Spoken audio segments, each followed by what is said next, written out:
great start. Sorry I didn't go live yesterday. I was kind of in a funk. I don't know if anybody else kind of felt a little funky yesterday. It was raining where I was at, and I've been doing this long enough to know that my readings are no good when I'm in a funky energy. So I always want to deliver my best, and so I decided to just wait a day. And I'm glad I did because I feel so much more clarity today. So we're gonna do the weekly. Yay!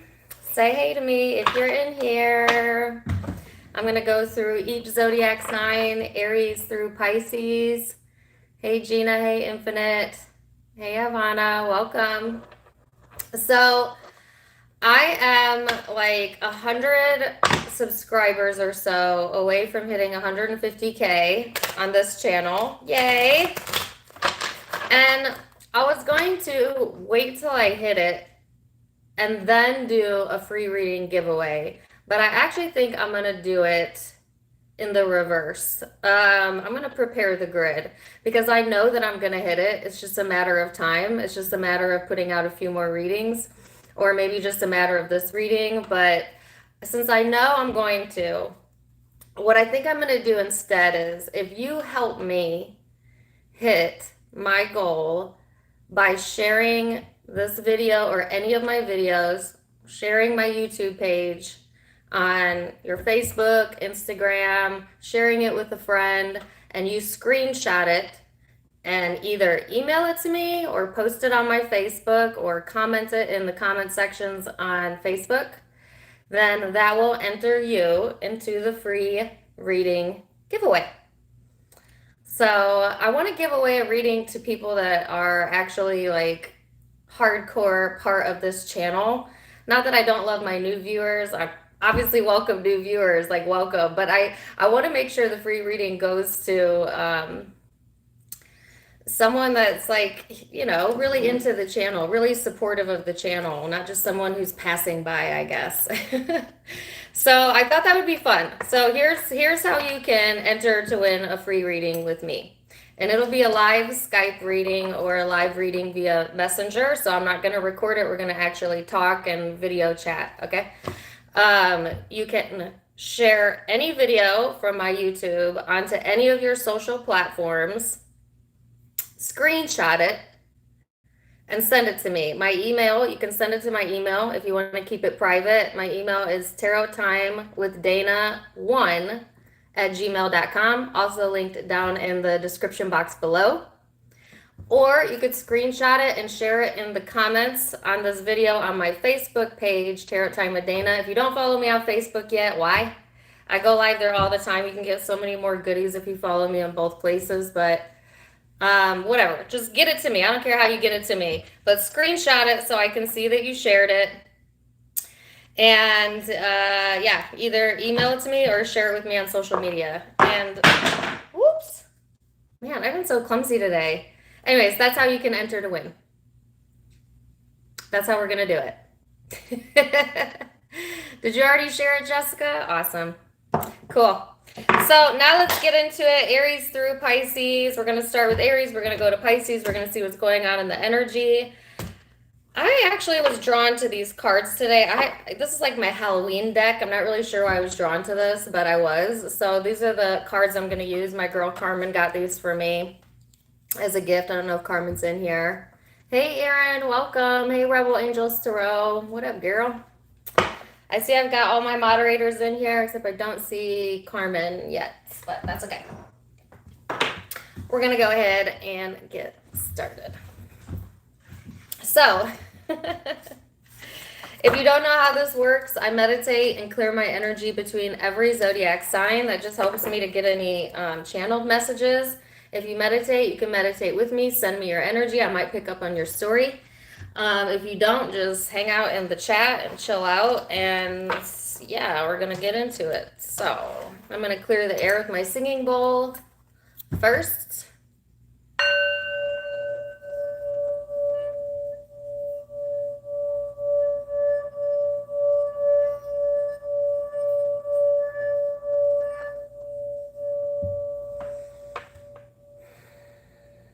I love that sound. Okay.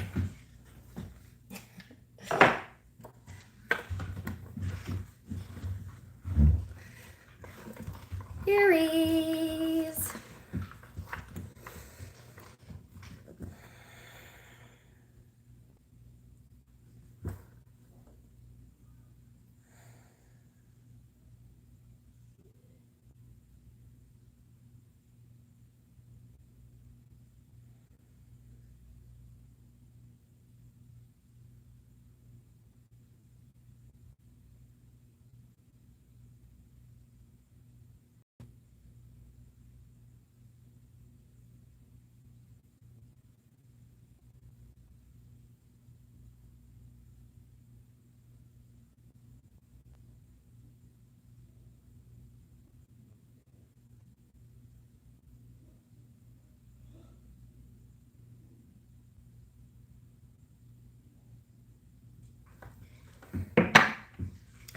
All right, so Aries, here's what I'm feeling for you. I was getting images of a coat rack, a coat hanger, a hat rack, and glasses. Interestingly enough, they look like they were thick framed glasses. Any of those images could relate to you somehow, some way. But the symbolic meaning of it was somewhere to hang your hat up. They were showing me like a really busy, either energetic environment, thought space, or maybe for some of you, a work environment. And it's just like get almost feeling a little bit exhausted, maybe, or feeling like you just want somewhere to hang your hat, or looking forward to some comfort in your week. I also heard pick your clothes up. So I don't know if you need to do some laundry or something or organize your closet. I got that message for someone else. It's actually very therapeutic to keep your environment clean. And I know a lot of people have mixed feelings about that because we all have different definitions of clean, and that's fine. But it's called feng shui, you know. It's like when you clear your environment, you clear your energy, so to speak. And so it might be time to get back to the basics this week to kind of get into the, like, I don't want to say it's mundane activities, but it's things that I think will make you actually feel better, even though it sounds like maybe a bit of a responsibility. Um, but somewhere to hang your hat, like wanting to rest your head. I feel a little bit weary, and they keep giving me the word weary. You're weary of something, someone, I'm not really sure, just physically worn, possibly for some of you. But that's what I was feeling yesterday in the collective energy as well. I was feeling it too. I don't know. That's what I was talking about before I started the video, like this funky energy. You know what I'm saying? Like, can't really put your finger on it, but it's a bit funky because now they're giving me the song Funky Cold Medina. Okay. So, and you know what else I noticed? I see your card popped out here, but I'm going to put these back. Is the energy is really messy right now. That may not just be for you, Aries. That could be for everyone, for the collective, because I feel a little bit of messiness in my own energy as well, even though I don't have Aries placements. So you have the ninth house of seeking here. This is all about adventure, higher education, thinking about travel. This is kind of like a risk-taking energy. It's Sagittarian energy. For some of you, could be dealing with that or have that in your chart. But this energy is not so geared towards like practical matters. This is more like wanting action, wanting adventure, or um, like seeking new things. So I feel like, interestingly enough, you're being pulled to pay more attention to the practical world because I think it's exhausting you if you are like letting your mind go into too many different. They okay. I saw tabs on a laptop, like too many tabs open. Not literally, although some of you might need to clean up your laptop. But I mean, like, yeah, there's too many tabs open in your brain. You know what I'm saying? And it's causing a little bit of a computer crash, but in the headspace. Some of you that might could be actually literal, but you know, take it as it resonates. You would know if that was you. So it's weird because I'm getting like the opposite energy for guidance here than what you're in. So some of you are resisting a little bit of your own internal guidance, like not letting your body rest when your body wants to rest, or not letting your mind go to a new topic when you know you've overthought a topic. Like pushing past your intuition and then wondering like, why am I feeling like cluttered, or why is my energy feeling physically cluttered? And it's because you got too many tabs open in your browser, so to speak. And yeah, it's almost like just take it easy, because I have the song Taking It Easy in my mind now as well. So let's see what other cards we get out for you. Yes, my email is in my bio. It's in my about section, and it's in my description box as well. TarotTimeWithDana1@gmail.com. Sorry, Aries. See, look, I have too many tabs going. I'm doing your reading and then I'm answering people in the chat. Maybe I need to check my birth chart, see if I have Aries in there as well. So you have the Ace of Pentacles and the Devil, right? So this is like obsessing over something you want, and that's so exhausting, because it's like, I feel like Aries, you might not even be aware that you're like, obsession is such a hard word, but you keep coming back to something in your thought, and it's something that you want, and it's here and it's available to you, but your thought process has got it all haywired, because you're sending out mixed signals to the universe, because you have too many things going on within the thought conscious brain. And so it's creating more bondage than freedom. It's putting a blockage between you and what you want. And some of you came on this live to seek out a new way of thinking about this, and you're in the right place, because that's what we're going to talk about, right? I feel like the key to getting what you want, whatever it is that you want, whether it's a partner or job, I don't care what it is. The key to getting what you want here, Aries, is to understand that all that really matters is that you know that your thoughts have been heard, and the answer is ready to come in, and the more you think about it, the more you push away the answer with the question. So refocus your brain, give your mind a rest, let the universe do the rest, and then watch what comes in for you, because there's something here that you want, right? And so it's just like pushing too hard in the energy, pushing to see something too much, pushing yourself beyond maybe even your physical or your mental capacity right now. And that's just creating more restriction than anything, you know?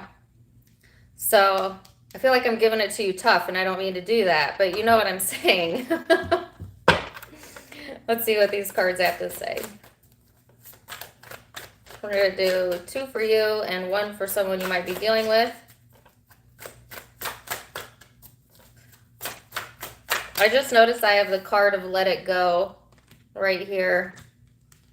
And then I look up and it says trust. And then it says trust again. I promise I did not mean to do that, but I just noticed that. So you've got justice here. Give me one more card. You've got Libra, Capricorn energy for some of you, Virgo, Sagittarian energy out as well. The 9 of Pentacles, it was in the reverse. And here is the Devil again. So I feel like Aries, here's you trying to get balance, but feeling like you're not enough, or you don't have enough, or you're focused on lack mentality, and it's causing like a crash of some sort of system here within the energy, and you're getting stuck on the not enoughness or the absence of something that you want that's right here, and that's the only thing preventing you from getting what you want. It's like you're obsessively overthinking something, and all you're doing is damaging your energy, but you're not making any significant change by doing that. You know, they say like worry is a useless emotion, because worry is manifesting what you do not want, because you get what you want whether you want it or not, based on what you focus on. So if you focus on hope, you get hopefulness. If you focus on worry, you get more things to worry about, you know. So redirect your focus here, because there is justice and there is abundance, and there is some sort of like something new to learn in the situation, but you kind of got to get free from your own thought patterns here. Let's see the person you're connecting with. They're in the Nine of Wands in the reverse.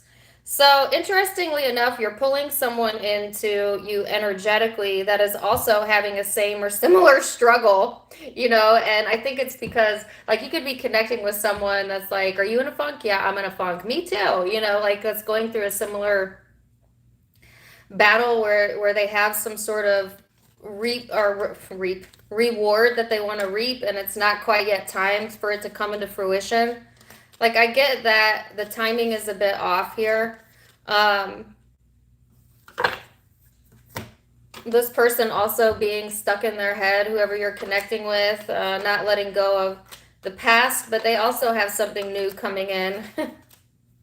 Well, we often attract out of people where we're at vibrationally, right? So, you know, I was talking to my sister about this the other day. Like, me and my sister are so connected, and she's a fire sign. And like when I'm in a funk, it's like, and she's also in a funk, we sense it. And then she always ends up coming over, and we always end up finding out that we have the same thing going on energetically. And I'm like, well, you know, no coincidence. Law of attraction would bring us together. And it's kind of like that. It's kind of like that energy coming up for you this week. So it might not be a specific person. You just might be noticing it in other people as well, that the people around you are also in that energy. And the key is to keep your balance here, right? And same goes for whoever you're dealing with, because they're stuck in their head as well. And at the same time, wanting freedom from that. What's the guidance?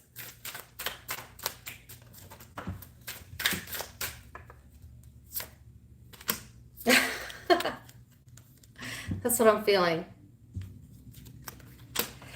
Oh my gosh, and underneath that, the creator. What are you the creator of?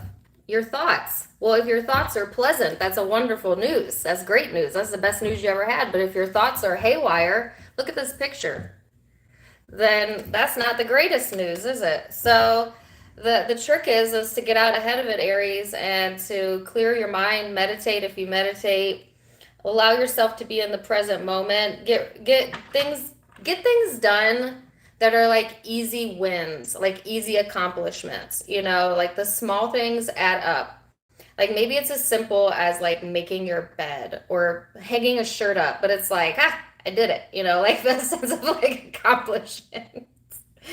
You know, like the way you can get momentum towards a big accomplishment is to praise yourself for all the small accomplishments along the way, no matter how small or minuscule they seem. If you can get momentum towards praising self, then everything else becomes really easy. And so this reminds me of another zodiac signs reading where I think the title was "This could be easy" or "This could be hard." I think it was Virgo's reading. Some of you could be connecting with a Virgo or have that in your chart. So the choice is yours. It could be easy, it could be hard, depends on where your head is at, right? So like I said, I felt Virgo energy, Sagittarius, Capricorn, Libra. Those are the primary zodiac signs I'm seeing, but it's a general, so it could be any zodiac sign. Let me get one. Why do I feel like that's not enough? Oh gosh, I'm not going to read all of these. It says, but I am going to read the top one. It says forgiveness, new beginnings, and embrace the moment. And let me read this to you. It says, embrace this day, this very moment. Think positively today and repel those negative thoughts. Try not to judge yourself or others. This may be harder than you think. What is actually happening is that you're changing your energy, which will change your life. Well, if that's not everything I just said summed up in one card, I don't know what it is. So that's what I have for you.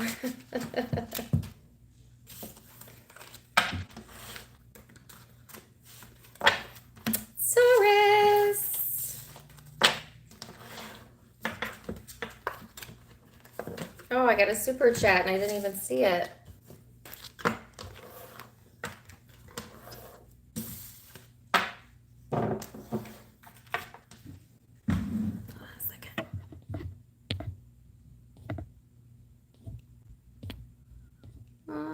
Thank you for the $4.99, April.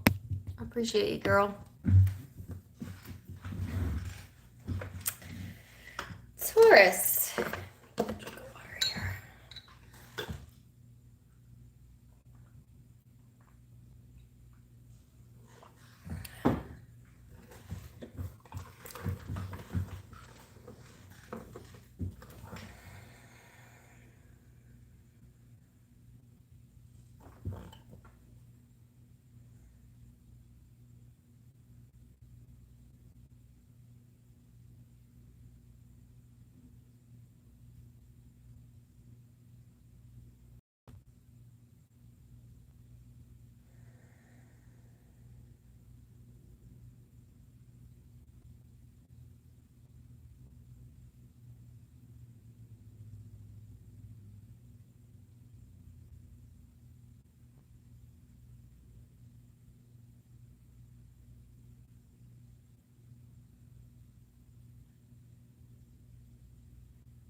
Thank you for the $9.99, Gina, and the love. So Taurus, I got a shark, an image of a shark. I don't know if you like Shark Week. Shark Week's going on Discovery Channel possibly, but it doesn't have to be. I also got a song with it, and it's like a great white shark on Shark Week. And I cannot think of the artist, but the song is, "This is the moment." And the ceiling can't hold us. And the ceiling can't hold us. So it's like it's time to bite on an opportunity here, okay? Like a great white shark on Shark Week. That's kind of what I'm getting. Like it's like circling the tank or circling the issue, circling something you want, circling, and like this is the moment. So it's like decision time for something, or this is the moment to take the bait possibly. I don't want to say I don't want to I don't like the term take the bait because that sounds like you're being tricked into something, and I don't feel that energy. I just feel like it's time to bite on something or time to take action in a certain area of your life. Time to make a decision about something, you know what I'm saying? And maybe go check out that song because it's really just a fun song.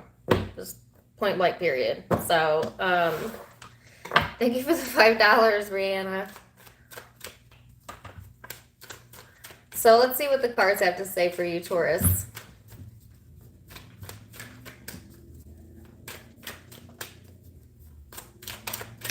I also did see, I don't know why I didn't bring this up. I don't know why this is significant either, but it was a deer in the headlights. A deer in the headlights. It's almost like quick decision, but you don't have all of the information, or being struck by something energetically speaking, and like freezing for a moment, like freeze frame is the word I'm getting now. This kind of remind, well, I always get Aries and Taurus. Like I feel like Aries and Taurus energy always comes together. I don't know why.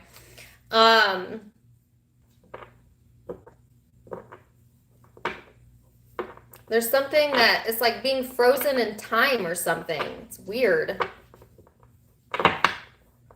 Now I have the song Frozen by Sabrina Claudia. Good song. All right, so I have Leo energy out here. Leo could be in your birth chart, it could be dealing with one, or it could just be the influencing energy.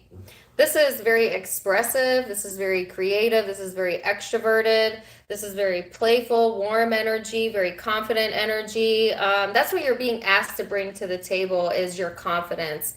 And not in like an egotistical way, but in a way that demonstrates your value, okay? Whether that's to a partner or in work or in family, wherever this fits, you know? It's like also be a little bit more playful in the energy or the decision making. Like when you're thinking about something that you need to make a decision on this upcoming week, or maybe for some of you right now in the energy, it's like, what feels best to you? What's going to give you the most creative freedom? Where are you going to feel the most playful at? Like, what's in alignment with what you want? And if you're in a situation or you're in a connection that makes you feel less than, or doesn't allow that, or suppresses that, then it's like a shark on shark week. It's time to make a decision around that situation, okay?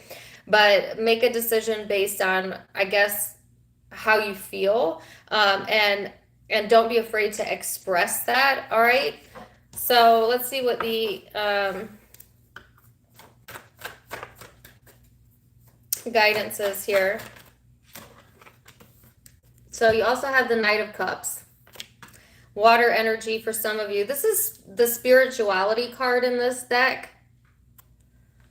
So remember I said, here's how you can tell if something is in alignment with you and where you're at on your path. It feels good. It flows. It's natural. You don't have to push it. You don't have to worry about it. It's just natural as the air that you breathe. The things that are for you, they literally do flow to you. We only feel like it's hard work when we are like in a state of resistance or denial about that, or pushing for something that's not in alignment with us. So it's almost like the easy button of, it's much easier than you think to figure it out. Just feel out how you would feel before you make decisions. And does that feel good to you? You know, these are the questions to ask yourself. Does that build you up? Is that in alignment with your spiritual beliefs or your belief structures? If so, and it feels easy, okay. But some of you, I feel like, are making something challenging when it doesn't have to be challenging. I don't categorize Tauruses as overthinkers, but I know that Taurus is a fixed sign, and it takes Taurus people a while to come to a conclusion, just because you're thinkers. You're not overthinkers, but you're thinkers, meaning you like to know the logistics and you want to have time. You don't like to be rushed. At least none of the Tauruses I know like to be rushed. You want to know the details, and then okay. And so some of you have done that. You have already sat on something for a while. And like this week, it's going to feel like the energy speeds up, and then you're like a shark on Shark Week. I don't know how many times I could say that. You know, it's like go time. I don't know. Let's see. You have the Lovers here. Gemini energy for some of you. The Queen of Pentacles in the reverse. The Eight of Wands in the reverse. Do I have reversals in this deck? No? Okay. This is you delaying a decision right here. That's everything I felt. And yet you already know what's up. Like, you already know what's in your heart. You already know what the key is, right? It's like knowing the answer, but then holding back on it, waiting for maybe a few more things to fall in place, or good timing. I feel like you have a plan or a strategy. I don't feel like you're holding back out of fear, although some of you possibly. I think it's more of like, when I'm ready, I'm going to be like a shark on Shark Week. How many times can I say that? Count it. But you know, it's like, when I'm ready, I will communicate, or I will go in that direction, but not until I'm ready. You know, even though you already, I feel like, have your heart made up about something, or you already know what it is, right?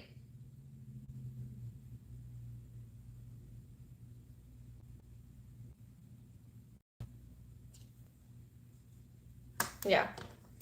So let's see the person you're connecting with. You know, I don't like to use the same deck for the person you're connecting with. It's a preference. Let me use this deck. Thank you for the $10, Carolyn. Are you a big fan? Go ahead, girl. Thank you. I'm so happy to hear that. All right. Who are you dealing with? The Five of Cups. So Whoever you're connecting with, people or person this upcoming week, they are emotionally drained or energetically drained, or emotionally, you are emotionally draining them, possibly because you won't communicate or make a decision.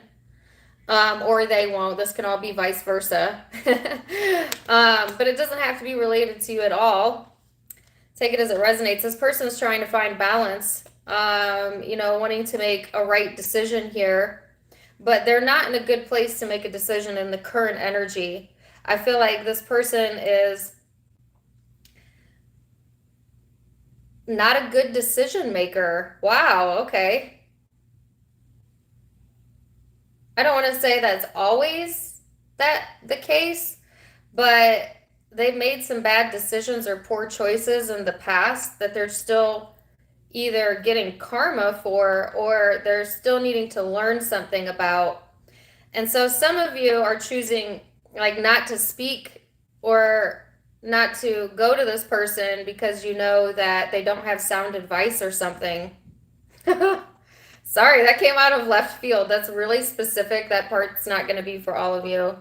If you're not dealing with that specific situation, then this person is just not in a good space right now to be able to make a decision. Like they need to build up their confidence and let these emotions pass a little bit before they make decisions about their own life. Better yet, tell you how to live your life.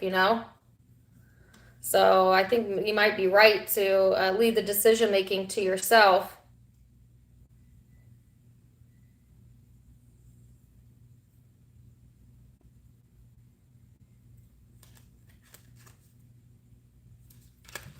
Some of you have some emotional things going on in the background that I feel is personal. Or for some of you, like past stuff showing up. Could be triggering you in the current energy, even though it's from the past. I don't know if that's related at all or that's just a side note.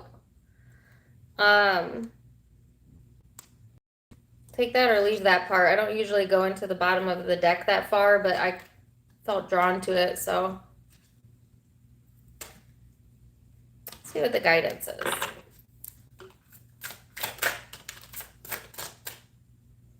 You have possibilities here. Oh my gosh.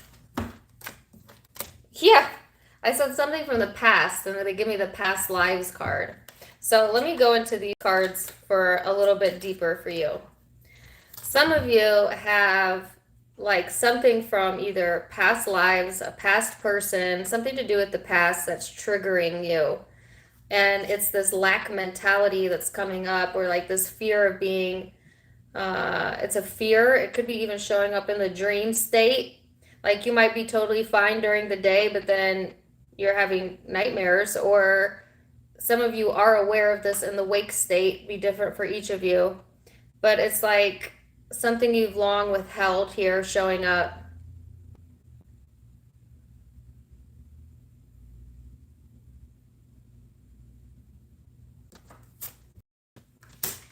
You have possibilities here, Taurus. So I feel like there's endless possibilities when you make your mind up. Some of you have your mind made up, but you're still not in a space of seeing like how big something could be.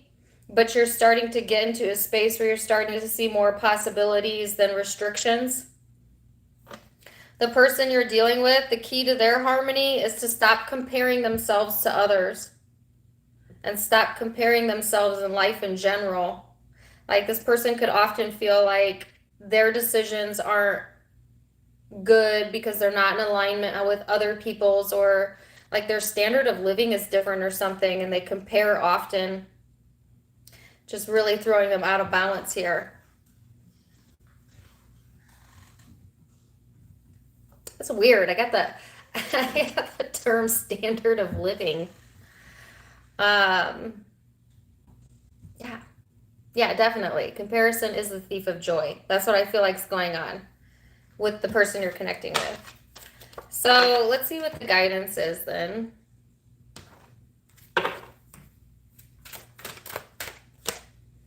This says, find your center. Your outside world is a reflection and a manifestation of what's going on inside you at this time.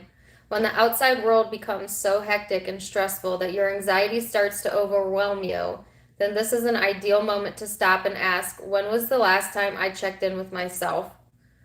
Wow. So this is like you checking in with yourself before you make a decision. And I don't feel like that's a bad thing. Just as long as you don't dwell there too long. But I do feel the energy is going to change into a more decisive, action-oriented energy as we go through possibly this week. So you could be dealing with Gemini, Leo, Libra, Aries. Those are the predominant signs I'm seeing, but it's water and air mostly out.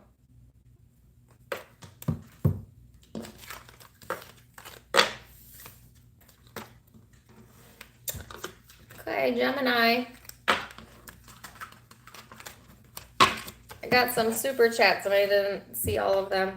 Let me take a second.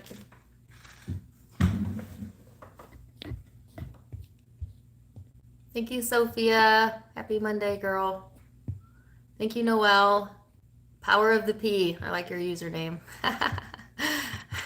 That's great. Thank you for the super chat. Thank you, Carolyn. I think I said thank you to you already. Okay.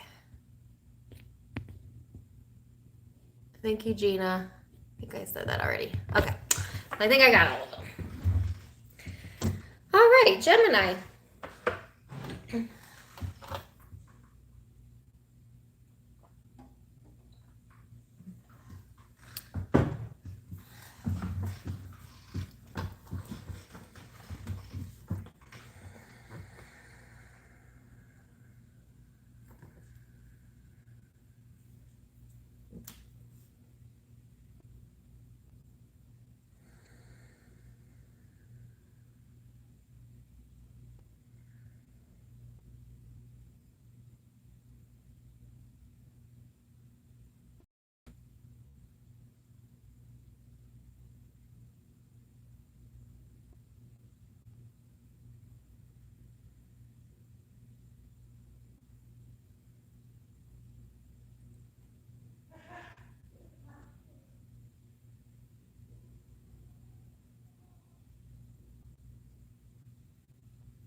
So, Gemini, thank you for the $9.99, Angela. Aw, let's see. Gemini, I got a bunch of images, and either take it or leave it. I mean, I don't know what to tell you. I think somebody was seasoning something because I kept seeing sprinkling, or I kept seeing this motion, this motion. They kept showing me hands. Maybe you're dancing or something, or cooking, or I don't know. I don't know what the hand motion was about, but they kept showing me this motion in particular. And what was happening is there was either water or sand, and it was, even though the hand wasn't touching it, everything was responding to it. So I feel like you have this ability, symbolically speaking, what I got from that was you have this ability, a Gemini, to either move energy with your mind, your thoughts, and I got the last title of your reading was Are You Psychic? Some of you are.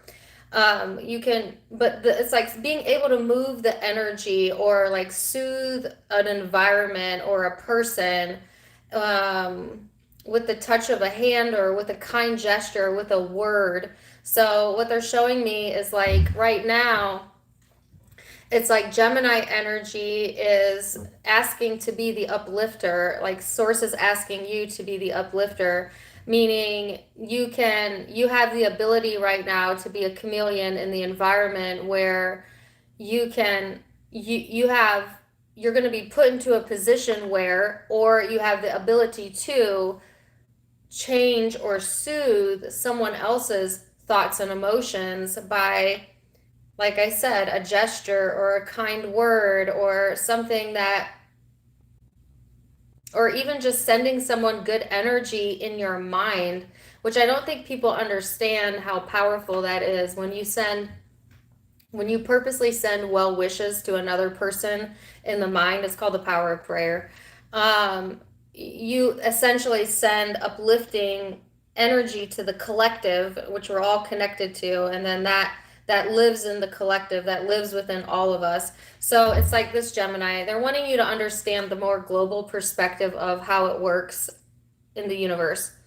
Your thoughts contribute to the larger collective brain, which is source, which is God. Everybody has different names for it. Meaning your thoughts make up the whole. So when you have achievements, when you are in a happy state, when you are in an appreciative state, everyone benefits because all of the thoughts go up to the same collective energy, and everyone on the planet benefits from your individual successes. You don't even have to go out into the world and do honorable actions or give millions away to people to benefit the world. You benefit the world by simply going within and changing your own energy into light, positive energy, because everything you think and everything you feel contributes to all. Does that make sense? That's the true definition of upliftment.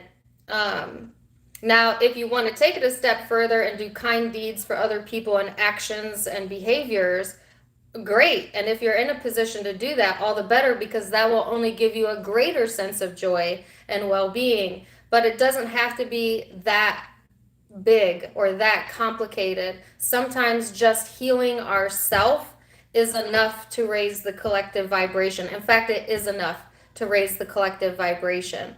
And so it's like when you can see it from that perspective, then it matters a lot more as to what type of thoughts you're thinking, right? If you know that everybody benefits, or the opposite of, if you're in a really dark place and you think a lot of dark thoughts, that also contributes to the collective, So it's like, that's going to be over some people's heads because some people aren't ready to hear that yet. Or it goes against their belief structures, and that's fine. That's for my Geminis who are ready to hear that need to hear and it resonated with you, okay? And I'm not going to alter my messages to accommodate everyone. That's for the people that needed to hear it, that are probably in the chat. So let's see what the cards have to say.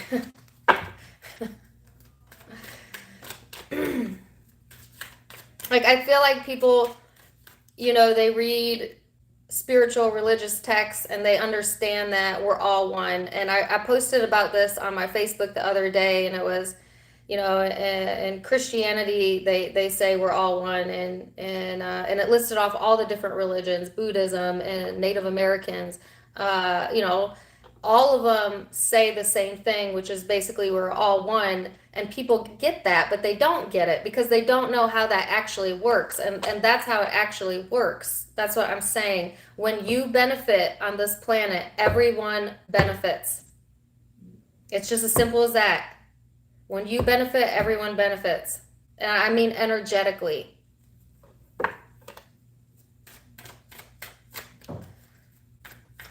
So it kind of takes a little bit of the burden off of you, because I feel like sometimes people walk around and they're like, I'm not even contributing anything to this earth. Like, I need to, like, people are so hard on themselves. Everybody thinks they came here to be like a billionaire or a savior or this big author or something. And although that's great if you get there, just the simple fact of you being alive means you've contributed to the whole, and that in and of itself is enough. But it's more so about figuring out yourself within the collective and just living your best freaking life, and genuinely being happy. That's all you got to do. Yeah, it's not that complicated. So, you have the 8th house here. Sorry, I went on a bit of a rant there. This is Scorpio energy for some of you. You could have that in your chart, be dealing with one. But this also talks about the very spiritual side. This is the shadow side as well. Some of you have been in your shadow, or doing shadow work, which also contributes to the collective. But this also talks about contracts and your more sexual side. It's a very obsessive energy. It could be very secretive energy. This could be someone that you are connecting with, and or this could be energies that you have been dealing with, showing up here. It's a really interesting, considering everything I was just drawn to talk about, that the shadow shows up. So some of you are, I don't know, like you're thinking about this in a dark way that doesn't suit you, and so you needed to hear that, or you're doing shadow work currently and now it's time to come to the lighter thoughts. Something like that. Thank you for the $4.99, Alexis, and the $11, Carol. This is saying trust. Some of you, this is a side note, but there might be something going on with intimacy in your life, intimate relationships, your own intimate relationship with yourself. And the message here is to trust a little bit that things really are working out for you. This is like a very steady and grounded energy showing up. And it's weird because there's like chaos going on in the background. I feel like this is the twins showing up. This is like the good twin and the bad twin. There's no good and bad, the light and the dark. And like needing to get more balance there within the two. Like there's this very dutiful energy showing up that is very practical, and then yet underneath that, lurking in the shadow of Gemini, or maybe lurking in the shadow of someone you're connecting with, is this more mysterious, kind of secretive energy showing up.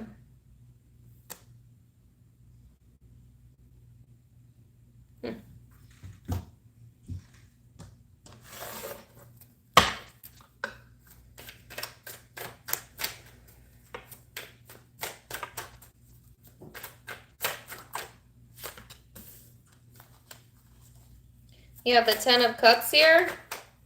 Woo! And the 9 of Swords. Okay. So there's all of this wish fulfillment or emotional fulfillment here available. And then there's the stinking shadow. So some of you needed to hear that because you're overthinking like your purpose or something, or you're overthinking like the world. You're trying to take on other people's problems maybe, or letting yourself get in your head, if nothing else, because you think you need to be doing more. And it's like, well, if it steals, if worrying about something steals away from your alignment, from your fulfillment, then it's not worth it. Then that's a key sign that you're not in alignment right there. It's like trying to know everything and then making yourself feel bad when you confuse something or you don't know the answer. But then all of the soothing energy here. So in order to uplift another, Gemini, you got to uplift yourself first. This is also why I never read when I am in my shadow.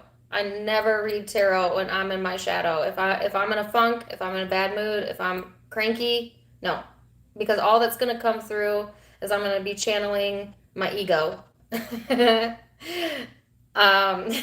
know what I'm saying? And I'm not saying you guys are channelers, although some of you might be, but it's like, don't put yourself in a position where you're trying to give advice or something, or trying to push an issue when you're in your shadow, because it's like it always bounces back to you. But on the other hand, you have so much to give here. This is a butterfly ready to transform, right? This is almost having the confidence here to read the energy better. Read the energy better, the energy inside of yourself and others, so that you can see both perspectives here. I heard, show me the way. Let's see who you're connecting with, or the people you're connecting with. What kind of energy are they in? The Knight of Wands. So whoever you're connecting with this week, Gemini, they're ready to take some action in their life. Sagittarius energy here for some of you, trying to temper their emotions, stay in the control of their emotions, I feel. They've got some decisions to make, but whatever decision this person has to make, they're going to do whatever makes them feel the most comfortable. Like, I don't feel like this person's in an energy to want to risk anything right now. I think they're like slow and steady wins the race right now. And I feel like you might be trying to, you're overthinking something here. And it's like once you get out of this headspace, then you'll be in this place to help. I heard help around the house. This is as mundane as that, but you know what I mean? Like, help yourself, help others. Oh, really? Okay. So, Gemini, some of you are really gifted in helping others understand the inner workings of the mind. And I can think of no one better than to talk about the mind, than a Gemini. Because I just feel like that's your strength. But if you get too far in your mind, too far in your head, then you're not only of no help to them, but no help to yourself as well. So there's a fine balance here between the light and the dark and the shadow, and the ego and the soul.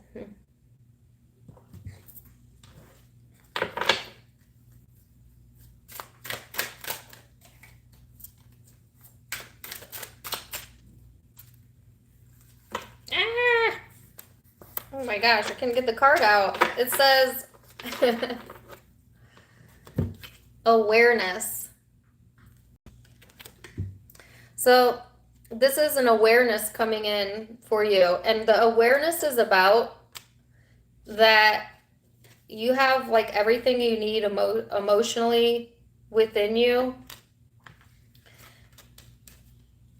And I also get like there's a truth-telling vibe here. That could be good or bad. Like you might be ready to spill the tea. That's what I heard. That could be good or bad. I'm not really sure. Let's see what the guidance says.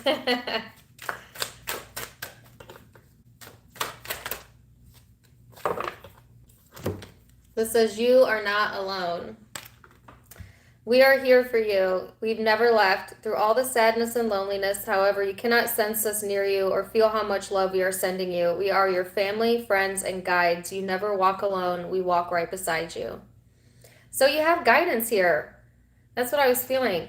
Some of you, like I said, are going through shadow work because you're opening up some of your own abilities, your own gifts, and it doesn't have to be psychic abilities. It could be the ability of communication, the ability of writing, the ability of understanding, of teaching, of whatever it is that you're naturally drawn to, okay? Like you're being guided in the right direction here. So you could be dealing with a Scorpio, Taurus, Sagittarius, Virgo. I always think of Aries, but could also be Leo. Or you could have that in your chart. And I have Aquarius over here.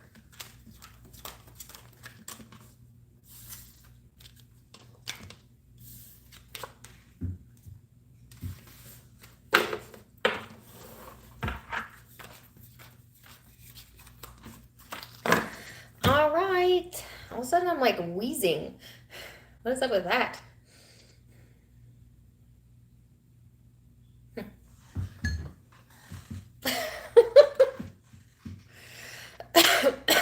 You hear that?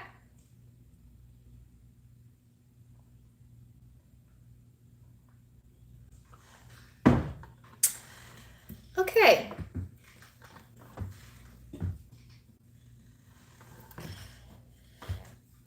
Who am I on now? Cancer.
I didn't freeze, I was meditating. But I get that a lot. Anyways, so Cancer. Somebody said you're frozen. No, I'm not. Um, okay, Cancer. I saw they gave me the word synopsis. It's like the quick and short, the quick and dirty. Some of you might be in that space where it's like, just give me the synopsis, the cliff notes, the quick and dirty. Like not really wanting something to be over explained to you, or it's like your brain is firing pretty quickly, so it's not taking you much to catch on to something. You know what I'm saying? Some of you just could be fast talkers. I find Cancers and Geminis are some of the fastest talkers, but it depends on your placements. But they kept showing me the synopsis, and it's specifically a neuron. I can't even get it out in the brain, like the neurons firing in the brain. And then the cellular membrane is what they were showing me. Something here too about the way that you think about your body means a lot. And I'm not just talking about whether you like the shape or size of your body. I'm talking about the way you think about health and well-being is showing up. And it's like, what do you believe about your health and your well-being? Because your brain is a powerful mechanism. And you get what you think about, and you get what you expect. And that includes the type of well-being that you have around you physically, as well as emotionally and spiritually. And so for some reason, there's a message here about how do you feel about that? For some reason, that's coming up in the energy. How do you feel about that? It's really interesting because I actually talked to a Cancer today about that, about spirituality and health. So if you understand that there is no separation between thought, emotion, and well-being, then it's easy to understand how important it is and what they truly mean when they talk about faith in spiritual text. Which faith is nothing more than believing in the goodness, whether you can see it or not, you know. But something like that coming up. For others of you, they keep on giving me the word motor neuron. Some of you are having like a slowdown in your thought process. Maybe you used to be a quick thinker, but now it's taking a while to come to you, or you're getting like brain farts, or like things are slower to come to you. I feel like this is for my more advanced Cancers, like advanced in age, but you don't have to be. Some of you, stop telling yourself you're old. You're not old. I don't know who needs to hear that. Like, even if you're numerically old, you're still only as old as you feel, and it works against you to always point out how old you are. That's so super specific. So please take that if you need to, but it's like, well, if you feel like everything slows down when you get older, you're right. And if you feel like life can be energetic no matter what age, you're right. Like, you're always right. You're always going to be right because your life responds to you. So what do you want to be right about? And like some might say, no, but I see other people and they're aging and they have this going wrong with them and this going wrong with them. And I would say, you have no idea what's going on in that person's brain and what they've told themselves over the years. You don't know what they've exposed themselves to. But also, none of that matters. All that matters is how you feel about you. So don't observe others and think that that's factual or that everyone will experience that, because if that's what you believe, then you will experience that, or some sort of weird mutation of that, or your own experience of it, or your own version of it, like that. I know that can be hard to do, right? That can be hard to do, to understand that. I'm getting so many high-level concepts. This is a weird energy. Either that made sense to you or it didn't, okay?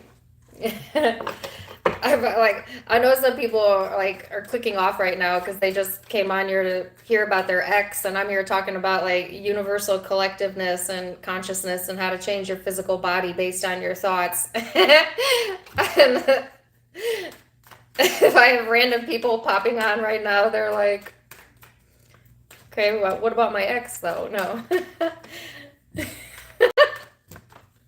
But you know, more to life than that, right?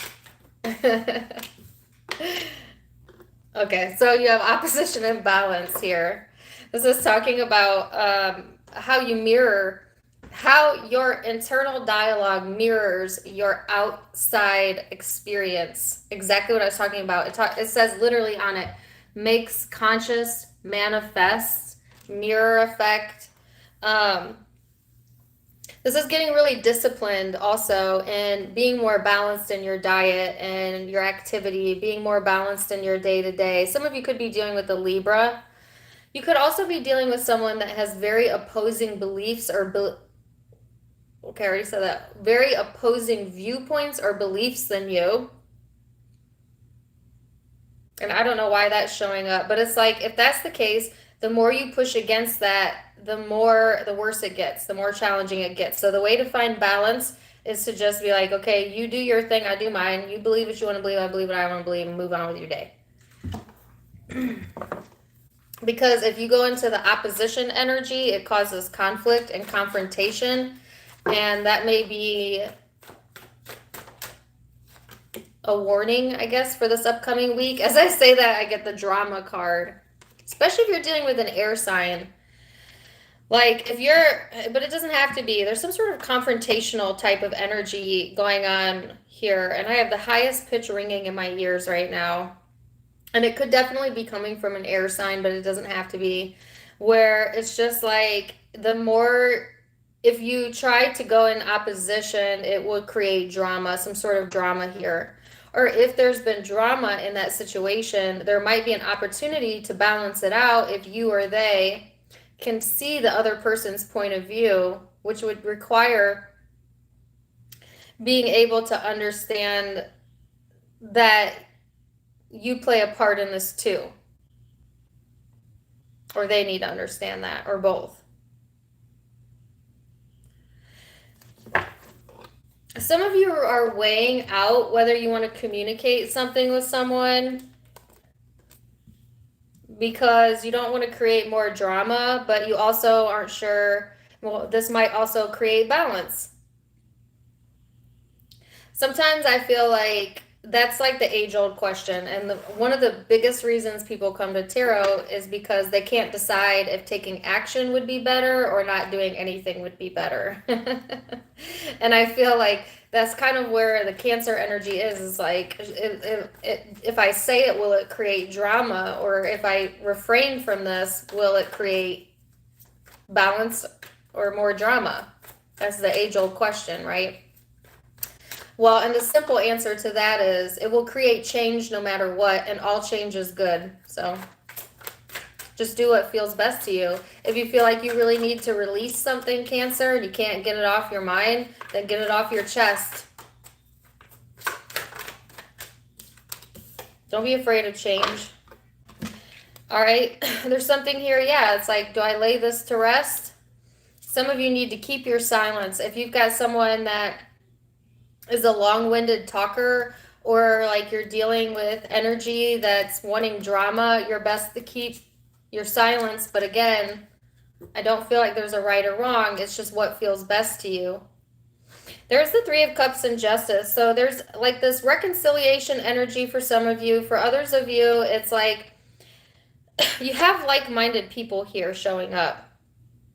And this card is out twice. So there's an opportunity to bring balance to a group situation, a family situation, or maybe a relationship for some of you.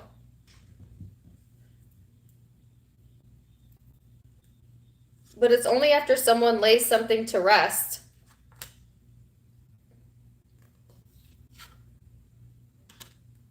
And then I heard, let the cat out of the bag.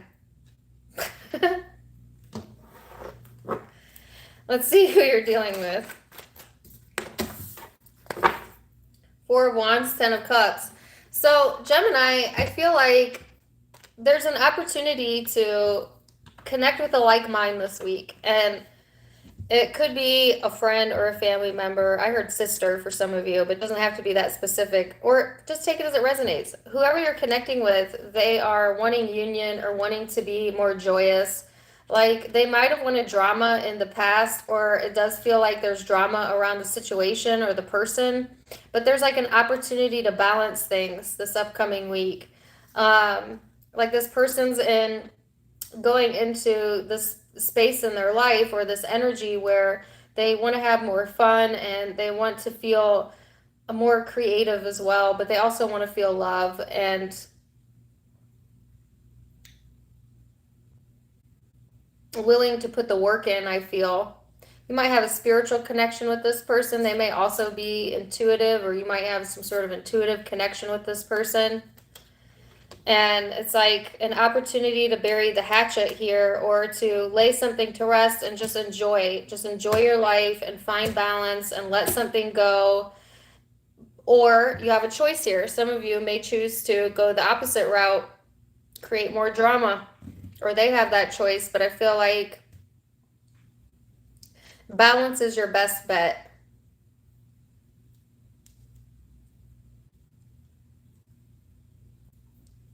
I heard something best friend. Something is your best friend. What is it?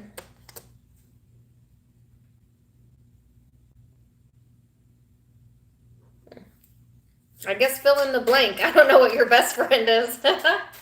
Something is your best friend.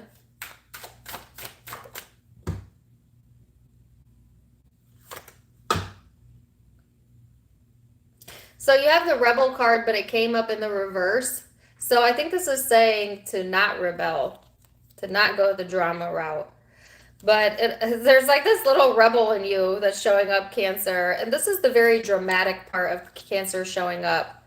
And you know, I feel like I love Cancerian energy, but y'all be loving the drama sometimes because you're just emotional and you're expressive, and that's who you are, and that's how you show your colors, and it's beautiful. But I think the guidance here is to let the rebel rest for a moment and achieve more balance first. But hey, you got free will here.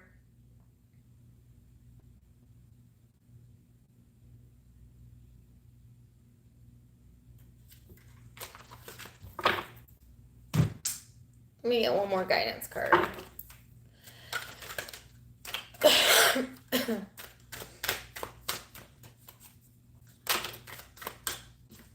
This is hope. Your loved ones in the spirit world know when to reach out if they see you're at a low point. Whether you're caught up in a difficult situation or struggling with someone specific in your life, there's always hope. And I also feel like this is for those of you where your well-being, your physical well-being is being highlighted.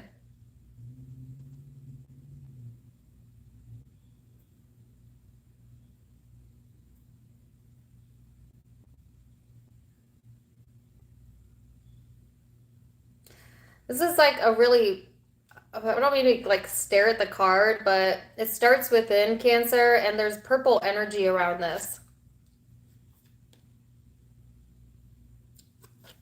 Does anybody know what a purple aura means? I don't think I know. I know it's a very spiritual color, but I'm not sure if it's the healing aura or if that's blue. Okay, so you could be dealing with Libra. I have Libra. You could be dealing with the Libra, but it could be Aquarius, Gemini, heavy air energy. And then I have water and fire as well, so.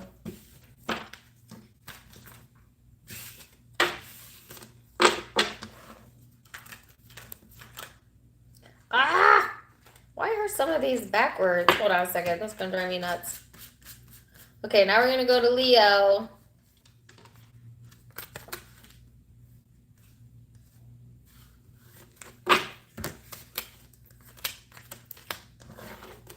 As soon as I get my cards right. I can't stand when some of the cards are upside down.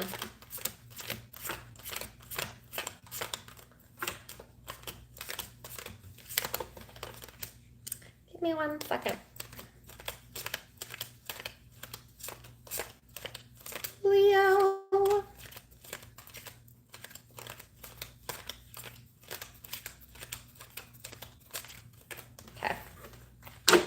feel better now. Go to get it right.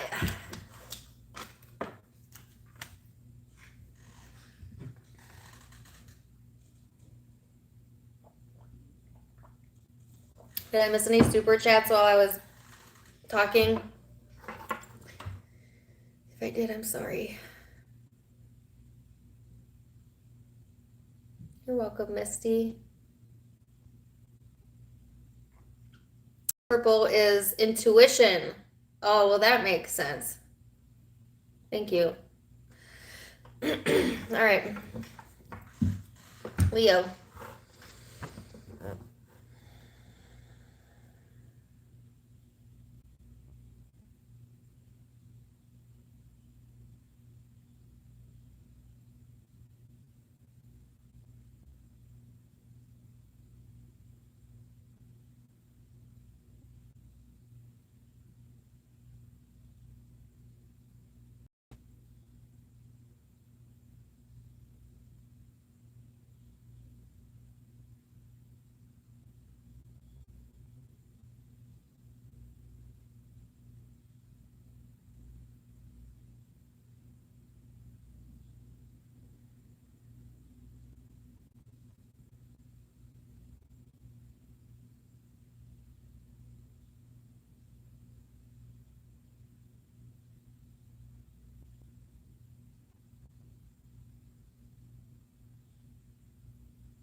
So,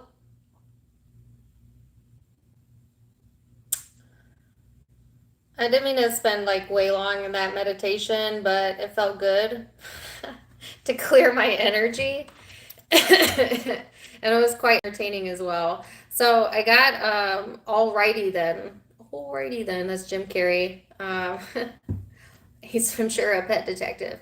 Um, and they just kept saying it, alrighty then, alrighty then. So I feel like some of you are maybe to this point where you're like, all right then, all right, alrighty then, okay.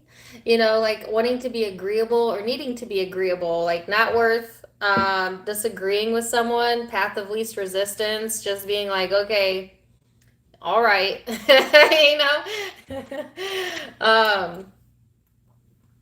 Taking the path of least resistance, Leo, being important to like your mental well-being.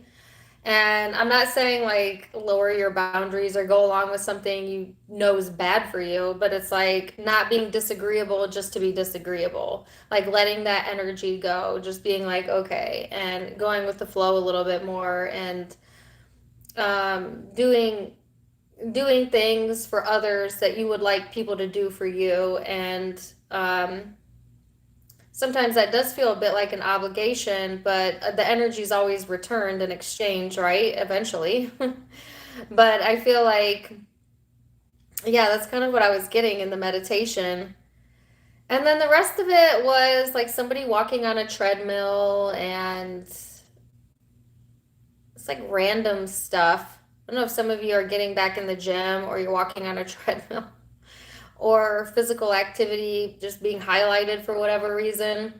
Some of you might have Cancer in your chart. If so, check out the reading I just did for them because that's what it was kind of about. But then I lost it. There was one other message. Maybe it'll come to me. That's so weird. It was in my brain and then it was not in my brain. I'm feeling a little bit absent-minded. Maybe you are also feeling absent-minded. I feel absent-minded a lot because I'm an air sign, but that could be also the energy that you're feeling, Leo. There's something about the task at hand, like being distracted at the task at hand, like doing something, but your mind is somewhere else, you know, like that type of energy.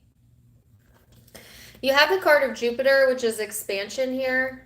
This is a very enthusiastic energy, and obviously it talks about opportunities to expand where you're currently at. And some of you, this is within the arena of like travel or your ability to experience some new things in life. To me, this is like more of a playful energy, but it's like exploring some new potentials and expanding your mind to what's possible for you. I feel like there's something nagging at you. I just keep getting this. It could be a person. And if that's the case, you're kind of annoyed by that and you're like, okay, then, all right. But it could also be your own internal voice that's like kind of trying to point you in a certain direction. And maybe you keep ignoring it or you keep putting it off, or it's like a repetitive thought that keeps coming back to you. And the guidance is to do some exploring around the potential around that, because there's something here about untapped potential and an opportunity to expand in that area.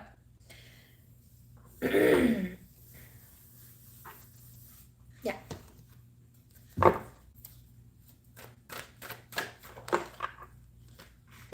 So you have the Ace of Wands and the Four of Pentacles. This is inspired thought, but feeling like either you're being controlled or that it's like self-limiting beliefs around an inspirational thought. Like maybe you have a good idea or an inspired thought, but then you poo-poo it in your mind, or it feels too much like a risk or a chance, and so it doesn't feel within your control, so you don't go in that direction. But it's like maybe explore that a little bit, look into that a little bit, because I feel like there's untapped potential here. And it's almost asking you to go out of your comfort zone right now, because I feel like some of you don't really want to release what you know, because you know what you know and it's comfortable and you're in control of it. But there's so much more expansion that's here for you within your life experience, within your next chapter, that could be better than. I don't want to say like the grass is greener. I'm not saying that. I'm saying the grass is green where you are. So give appreciation to the fact that you're living life right now.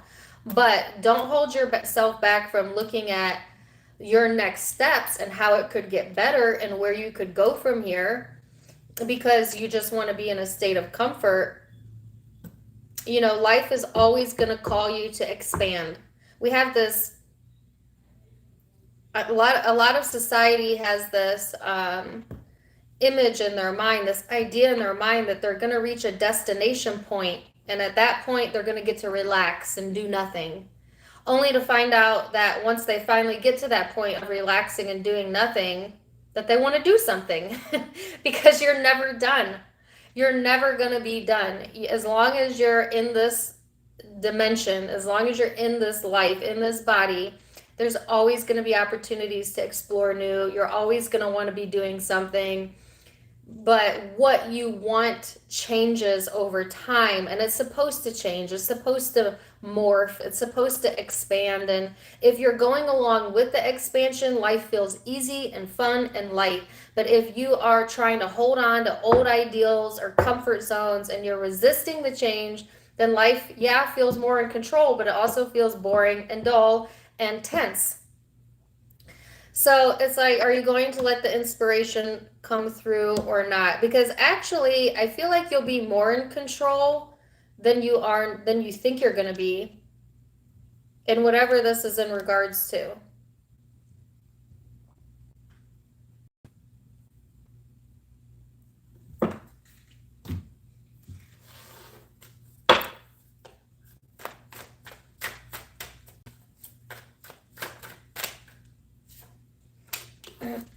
Two of Swords. It kind of came out sideways, so I guess I'm going to read it both ways. That one snuck out. What is that? Page of Swords. Ace of Pentacles. Yeah. So there's indecisiveness here, Leo, over the Ace of Pentacles. It's like knowing what you want, not knowing what you want, and needing to make a decision here.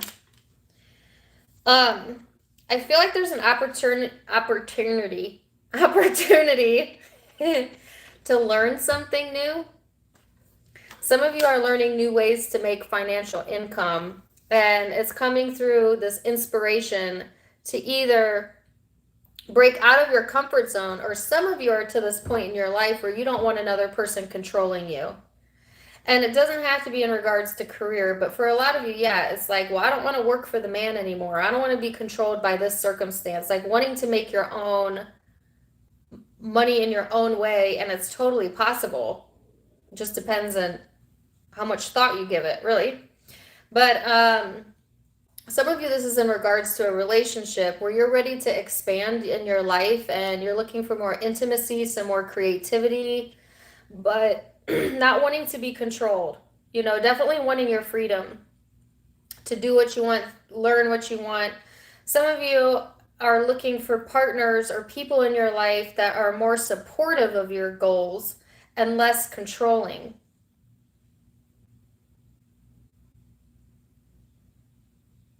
They're giving me a song. You work hard for the money, so hard for it, honey. So you better treat her right. So you better treat her right.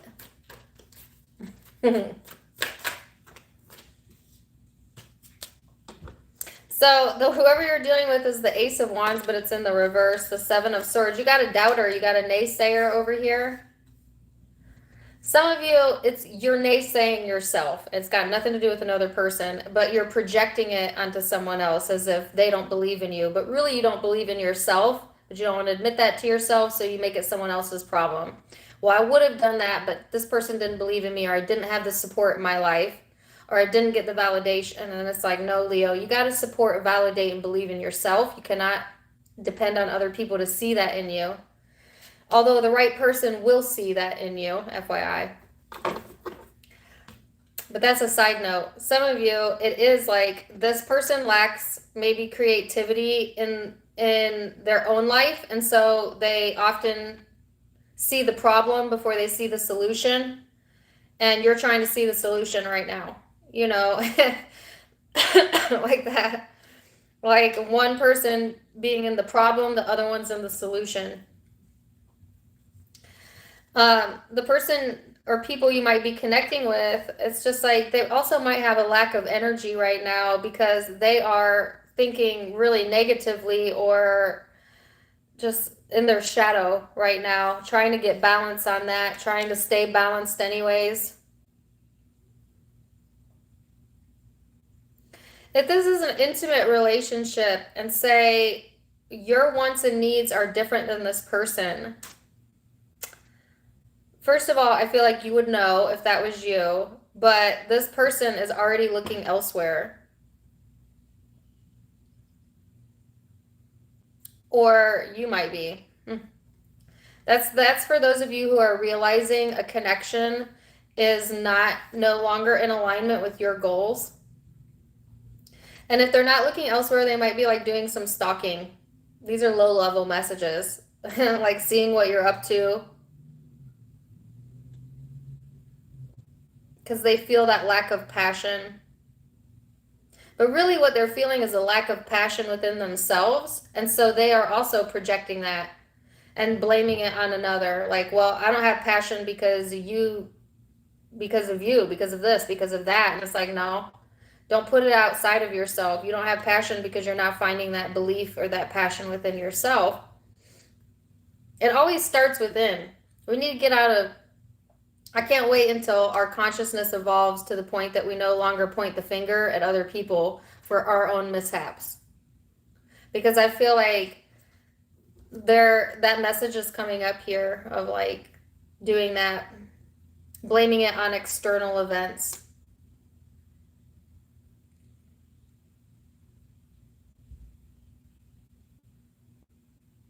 I do feel like karma is going to be served in a situation or within a connection, and you're going to learn about it, or you're going to learn something from it, or they are.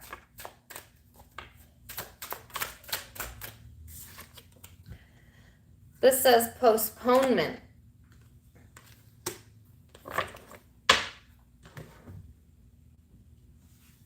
I got postponing the inevitable.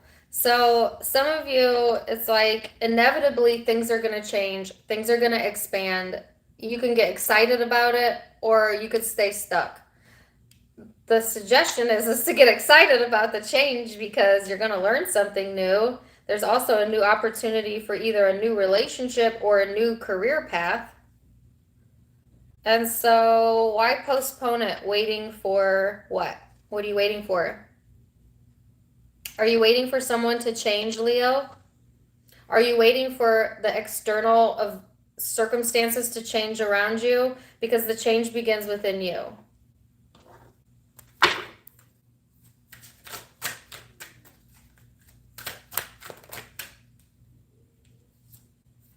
I have two cards, the card of forgiveness and the card of new beginnings. This says holding on to resentment and anger is preventing or even suffocating your spiritual growth. Resentment is one of the strongest and most damaging of all the human emotions. The act of forgiveness in its own right is equally incredibly powerful, and it has the capacity to heal and transform. Now, I feel like this is more for your cross watcher needing to let go of resentment and anger because they're in a darker energy, but it could also be for you, so be honest with yourself, right?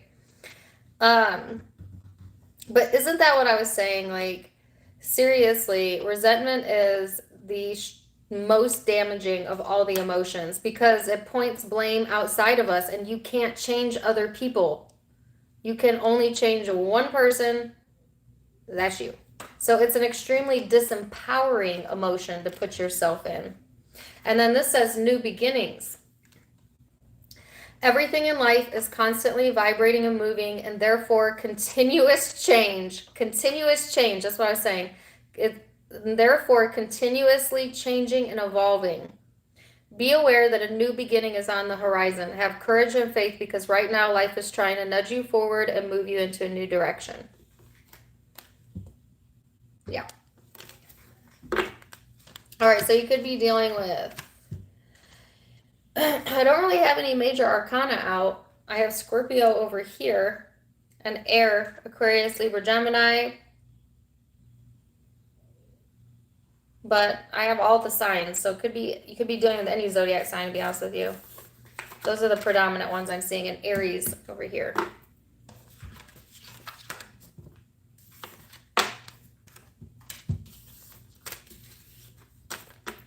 Probably should have ate dinner before I went live. Because now I'm like super uber hungry. I was like, no, I'll go live, then I'll eat. But I hope you guys don't hear my stomach, but it's like growling. And now I'm like, well, that was probably not a good idea. Probably should have ate something. Virgo. Virgo.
Thank you for the $4.99, Ellie.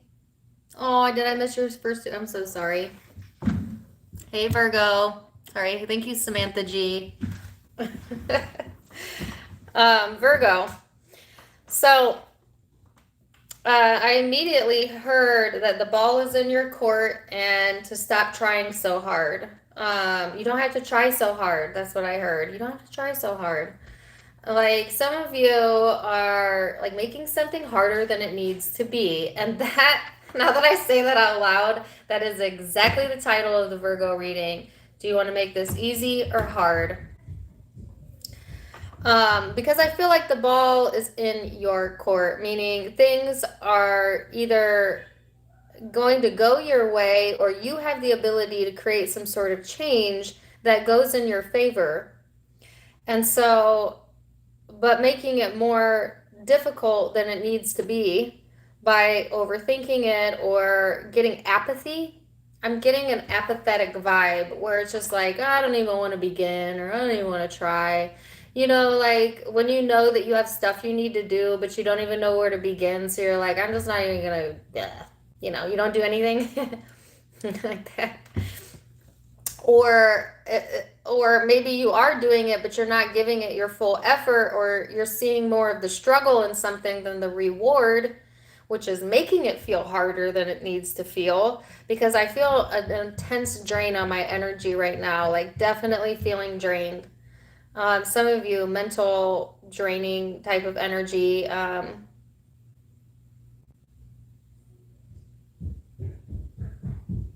Yeah.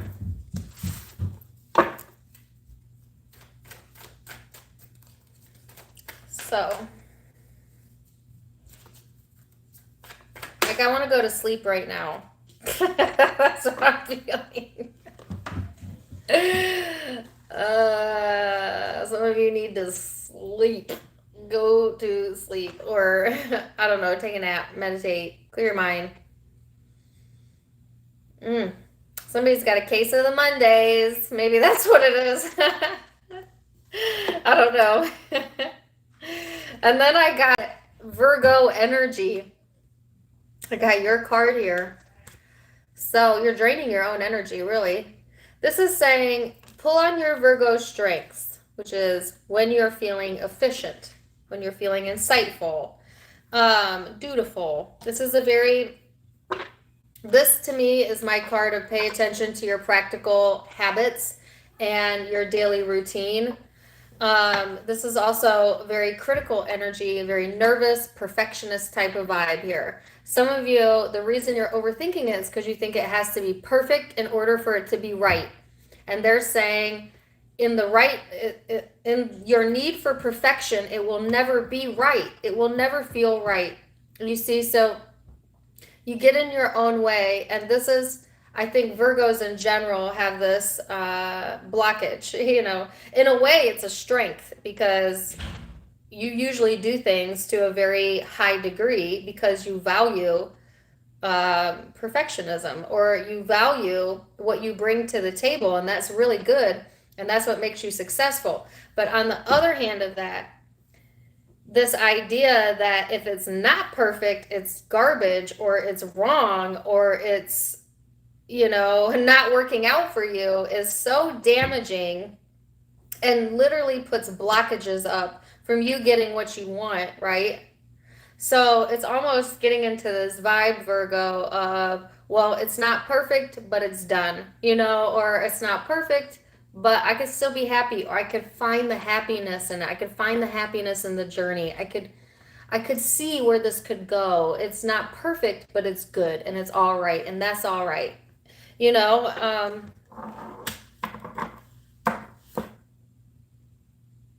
because now I have Alabama Shakes. I love Alabama Shakes. Does anybody know the lead singer's birthday? They're also giving me an image of Pink, the singer Pink, and I know Pink is a Virgo, or I think she's a Virgo, and she would be the epitome of a high vibing, kick-ass freaking Virgo. But she's also the epitome of a perfectionist, and she said that in many interviews, that she pushes herself beyond what she knows she's capable of, which makes her successful, but it also damages her energy. Not to bring up celebrities, but anyways, I have the song Always All Right by Alabama Shakes. Go check that song out. We're always all right, just a minute, all right.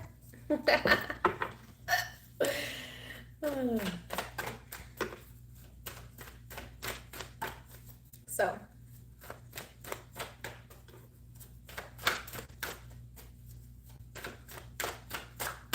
woo! All right, you have the Five of Swords here, which is the card of loss. Some of you are getting too wrapped up in the wrongness of something you're perceiving as a loss or an actual loss. This is past tense, this is not future prediction. And it's just totally screwing with your ability to see what's good. Because now I'm hearing what's good. Like, what is good? Can you pick out what's going well? Because if you can do that, then you can get out of this energy. But some of you are really focused or have this more Five of Swordsy negative energy surrounding the Virgo. Now, this could be someone that you're dealing with as well that's in that energy, but I feel some of you, this is your own perfectionism getting in the way here.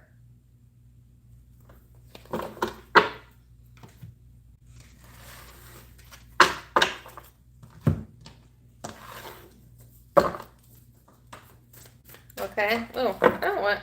I guess I will use these cards. I didn't mean to switch the cards, but you'll get these. Oh my... It's an explosion. Two of Pentacles in the reverse. Five of Wands. Five of Cups. Two of Swords. Wow, I cannot think of cards that more accurately describe what I got in my channeled message than that. So, Five of Wands, Two of Swords, the Knight of Swords. This is feeling an emotional drain. This is getting in your own way with your head and the way you're thinking about something. This is trying to take the quicker road or the easy way because you're getting impatient or because you're trying to make something fit that doesn't fit out of a need for things to line up like A, B, C, and D. And all it's doing is creating frustration in your energy. And do not make any rushed decisions, Virgo.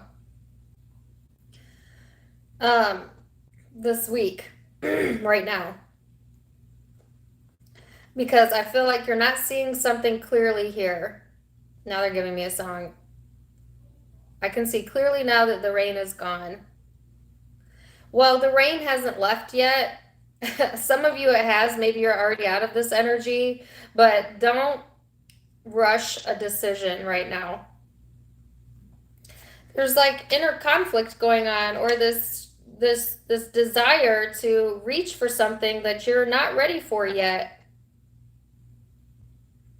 or is not ready for you. And so it's like, well, I'm not saying to settle, but I'm saying find the good in what you currently have.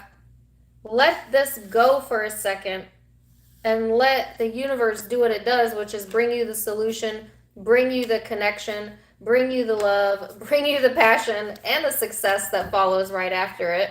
When you stop thinking that you know better than the universe by overthinking or trying to... You got a battle going on, but I feel like the battle is internal to you.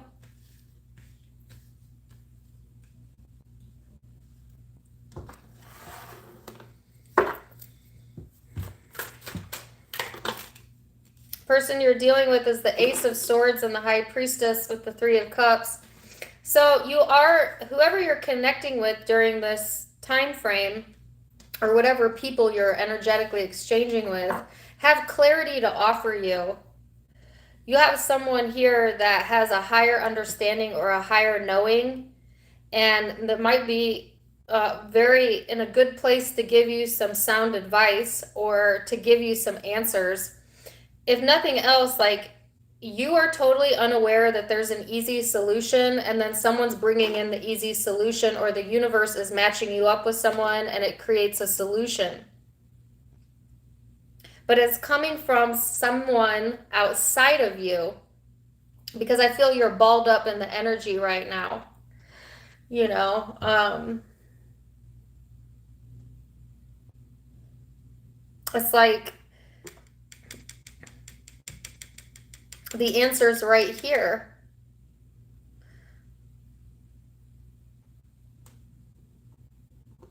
So, do you know someone, Virgo, High Priestess energy? Because that would be a good person to ask your questions to, or to go for guidance. Like someone you can trust. I feel like this is someone you can trust, like someone who can read you like a book.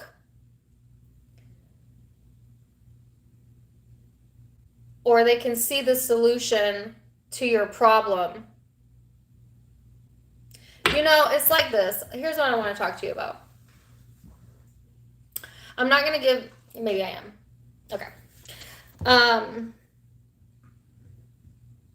I have a family member, let's say that, that's a Virgo. I have lots of family members that are Virgos, like 5 or 6 of them. I'm surrounded by Virgos. And I noticed that I don't know how to say this without giving away the person that I'm talking about. And I know people watch me that I know. Let me put it to you this way. The Virgo that I have in my life overcomplicates things because he overthinks everything. And he gets really critical on himself. And sometimes that inner critic causes apathy, in which he ends up doing nothing instead of finding the good in it and something. And not saying he's in that energy right now, but it's an observation that when Virgo goes into their shadow self, that's what it looks like. Some of you are doing shadow work. That's all it is. It's a blip on the radar. This is going to lift. You'll feel like yourself again in no time. Somebody has the answer here. All you got to do is be available to it. Or the answer will come in, but it's going to come in from something external from you, like a song or a reading or a person, you know. And it's going to help you get back on your Virgo trail. Okay, that's what I'm saying.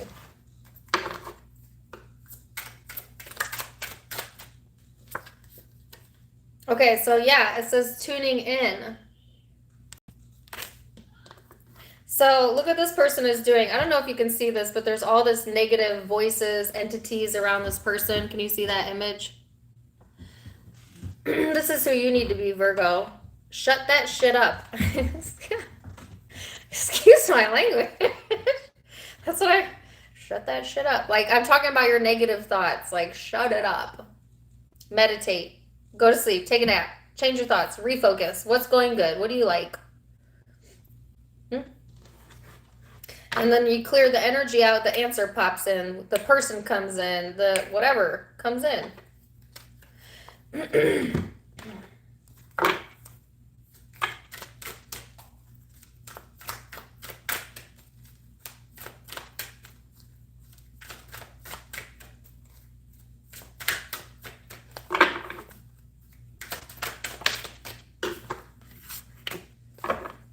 So this card says choices.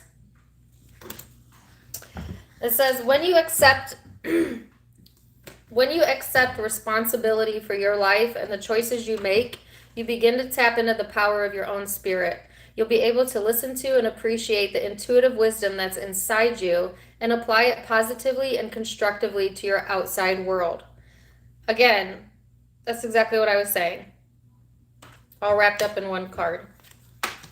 So you could be dealing with another Virgo.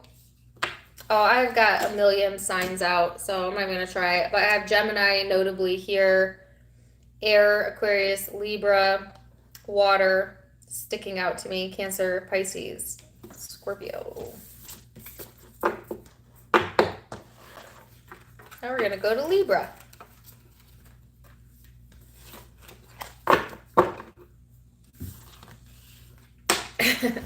That's a new phrase for me, by the way, Virgo. Shut the shit up. I'm going to use that. I'm going to use that from now on.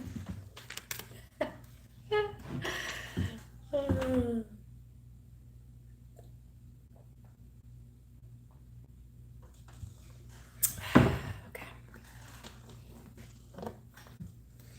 Libra.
So Libra,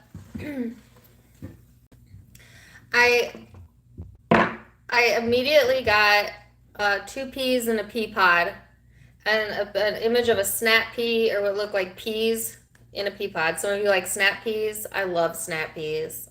Like seriously, it's one of my favorite veggies to snack on. But symbolically speaking, it's like two peas in a pod.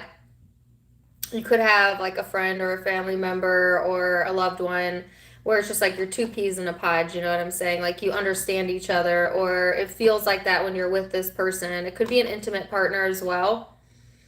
I got the word sweet pea. I don't know if some of you use that as like something you say, or uh, I don't know, take it or leave it. And then interestingly enough, I saw someone shaving their legs. I have no idea why or why that would matter, other than some of you need to shave your legs. I don't know. I don't think spirit cares about you shaving your legs. I'm not really sure what that was about. So yeah, I guess take it or leave it. I guess I'm not even trying to make sense out of that one, but hygiene, I feel like Libras are extremely hygienic. I mean, think about Libras in general. They are known for being aesthetically pleasing, but take it or leave it. Libra. Oh, some of you dealing with a Virgo or have Virgo in your chart. This is, like I was saying, a Virgo's reading, a very practical energy. It's highlighting your daily habits and hygiene, because it talks about health and being dutiful in that area of your life. It talks about refining your environment, paying attention to the details. But just like I said to Virgo, it could also be a very critical energy. It could be very perfectionistic type of energy, nervous energy. So Libra, you could be dealing with the perfectionist, or you could also be a perfectionist. And definitely if you're dealing with a Virgo, go watch their reading, as you might get more insight on that. But I just feel like for me, this card means something a little bit different for you, because I was seeing vegetables and pea pods. I think it's talking more about like taking care of your body and your diet, and just being a little bit more discerning also with your thoughts and your thinking, because you can drink all the water you want and eat all the right foods and exercise, but if your thoughts are shit, you're still going to be sick and unhealthy, because well-being begins in the brain, inside of you. You know, I'm like dead serious about that. Certainly having good physical habits are good. That would make you feel better. But truthfully, if your mind is sick, then it doesn't really matter. So it's also getting in tune with your spiritual well-being and clearing your mind and paying attention to your thoughts, especially the thoughts that make you feel very critical of yourself or another. The thoughts that come to you mostly when you're in solitude, or that you don't share with other people, that cause you stress, or has you judging another or judging yourself, maybe feeling like you're not good enough. Like those type of thoughts are more toxic than anything you could put in your body, period. Because I see that too, you know, people get on these health nuts, right? Health nuts. No, people get on these. That's what I meant. Well, yeah, people get on these all kinds of crazy health diets and trends and all of this. And they're like, why is it not working? You know, or they get relief, but it doesn't last, or they lose weight, but the weight doesn't stay off, or like it always initially gives people a sense of well-being, because what it's doing is giving you a sense of control. But unless you can get to the root of something, which stems from the spiritual, which stems from the thought process and the emotion, the change will never be sustainable. It will not be consistent. because you didn't fix the true issue. And the issue is not in what you do, not in what you say, not in what you eat, not in what you, anything to do with the action oriented life, and everything to do with how you feel about it. How do you feel about yourself? How do you feel about your life? How do you feel about the people around you? Because that's the only sustainable change. And FYI, it's easier to sustain things like healthy habits and good weight management when you're happy. Happy people tend to gravitate more towards healthy things. And people think, well, they're happy because they're healthy. And I say, no, they're healthy because they're happy. That's the key difference. That's the key difference right there. Because happiness is a choice. I don't know why I'm telling you this. I guess you must need to hear this. I'm just like, whatever. Oh, wow. I'm not going to take all of these. So, oh, wow. That's a whole nother message right there. Okay. I'm going to take this as a side note and wait to the end because that's a separate message. But here's the Eight of Swords. This is self-restriction, self-limiting beliefs, negative thoughts, anxiety, worry, stress. It's creating a hormonal response. Your body responds to stress. We've proven this, right? So your body gives off like a red flag when our mind is not right. So some of you, it's just as simple as paying more attention to the way that you feel and the way that you're thinking. And if you can make a change, make a change. But do it from a space of wanting to have more wellness in your life, not because you think a certain action is going to get you a certain outcome. Some of you are restricting yourself or like blocking out someone that is super negative or you don't feel is good for you. Like some of my Libras are in alignment and doing good with this, and you're blocking out someone that has very negative traits or bad habits or something.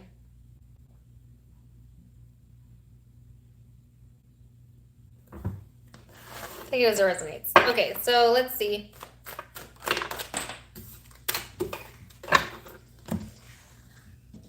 Five of Pentacles, Two of Wands. So this is my triggered card.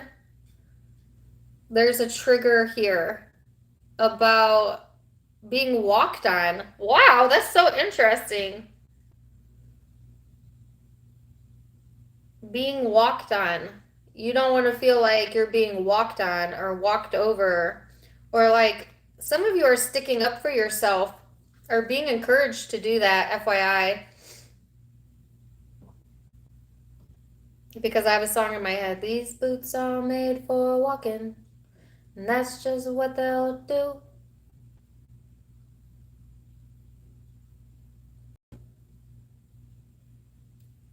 These boots are going to walk all over you.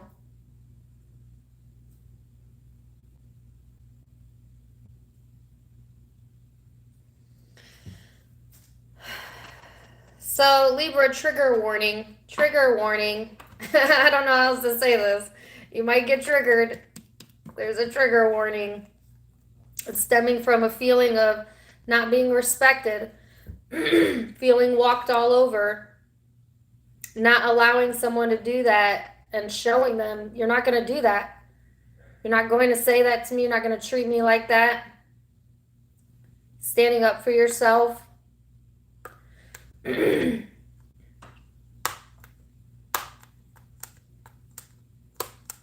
Or someone might be doing that towards you.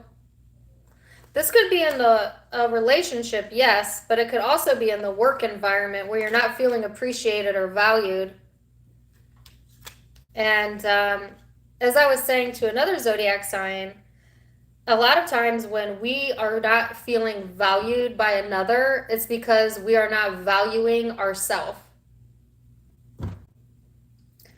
It just is what it is. And this also could be a sign that, Libra, you need to know your worth because you're letting some sort of stress, you're getting stressed out. I think. And because my throat chakra is killing me right now. Um, let's see who you're dealing with.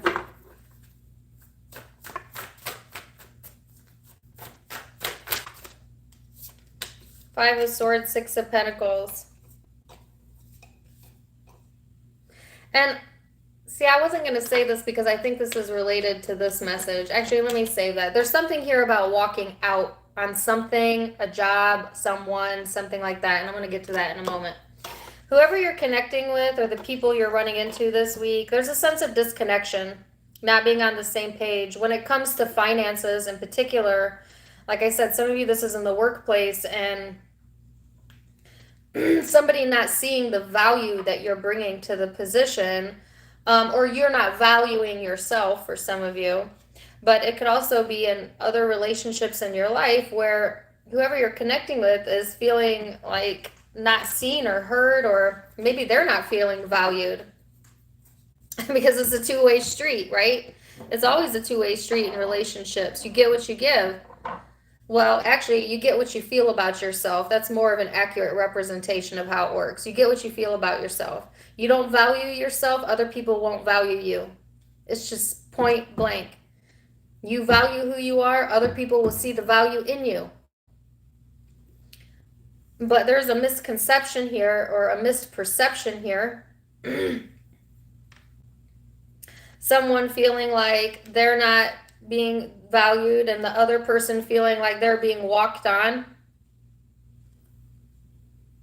I feel like whoever you're connecting with, they're trying to make some sort of connection here in their brain, which is stressing them out about how to get you to open up or give to them.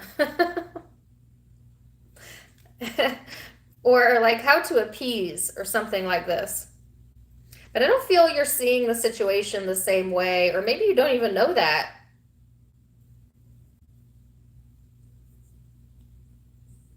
So I guess that's a caution not to make assumptions, because I do feel like there's something you don't know about a situation or this person here. So there's an additional message.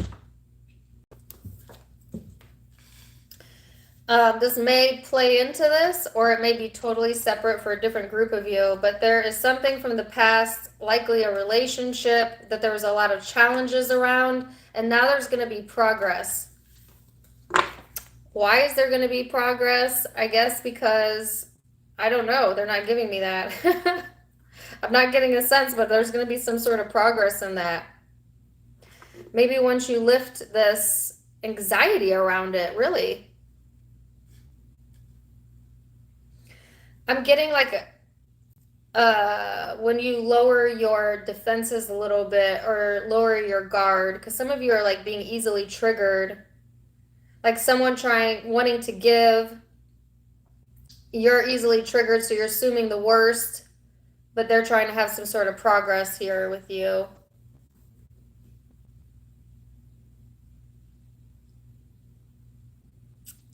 That was to me, that felt like a continuation of it, but that could be a separate message.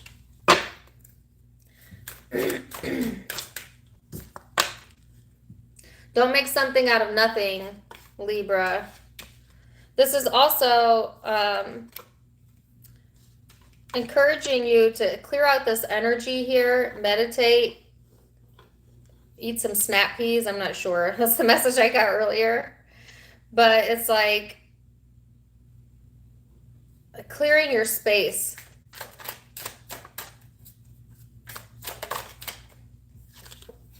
And then beyond the illusion. So there's some sort of elusive energy surrounding the situation, Libra, that you're not seeing yet. So don't be quick to be triggered.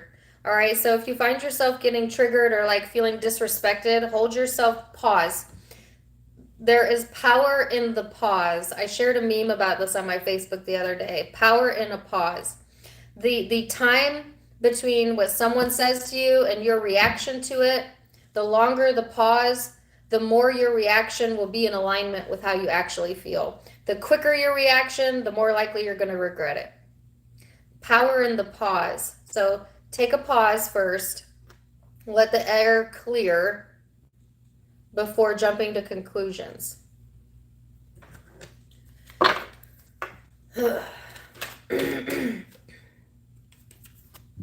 Synchronicity. This says, are you noticing the signs of synchronicity that the spirit world has been sending to you at this time? People and situations in your life are not just appearing by coincidence. In reality, they're being guided to you from the spirit world to help you for a very specific reason. And I feel like that specific reason is understanding the absolute empowerment in the pause. So you could be dealing with Scorpio, Virgo, Sagittarius are the primary signs. Taurus. But it's a general reading, so it can be any sign.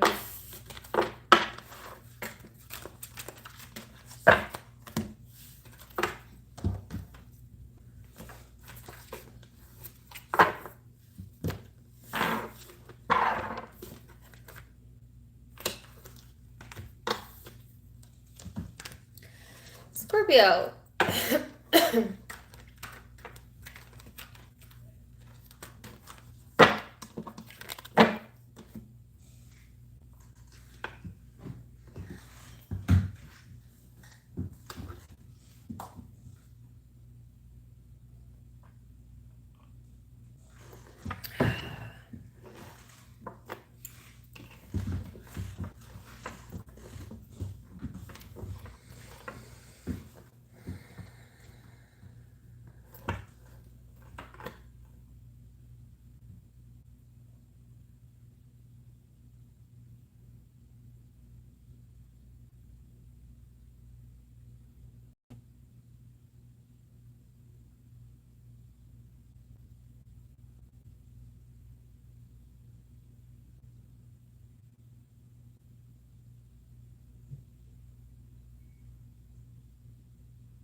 Okay. Scorpio, why are you arguing with yourself in your brain? Like at first I thought I wasn't getting the message because I'm like, why aren't my thoughts quieting? Usually when I go into a meditation, especially if I'm asking for messages, I've gotten really good at being able to just completely silence my brain and then images start popping up. But instead, what happened is I went to go silence my brain and an argument popped up. And then I realized that it was the message was this back and forth internal dialogue going on within Scorpio.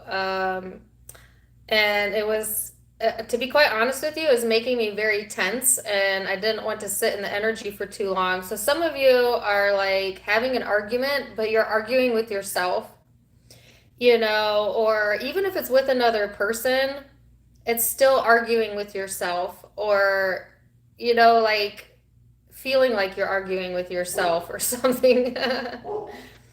But sorry if you can hear my dog, I can't help it. But it's like this argumentative energy. And so you may very well be pulling in people that want to argue with you because you're having arguments with yourself and you always attract what's going on within you. So if you are going back and forth, because I asked for another message and all they kept showing me was like this rocking back and forth. Some of you, FYI, man, I can't talk all of a sudden.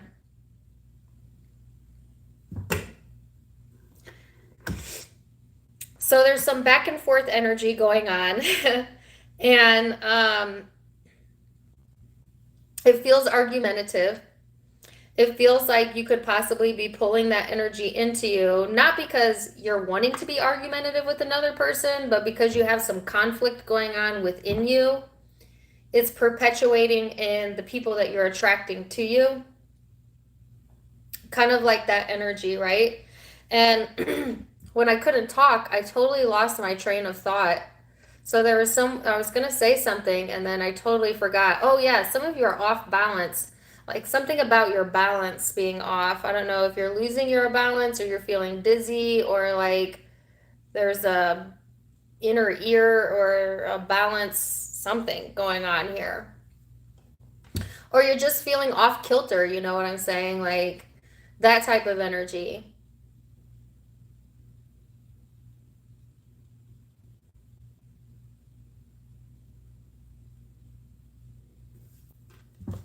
Let's see.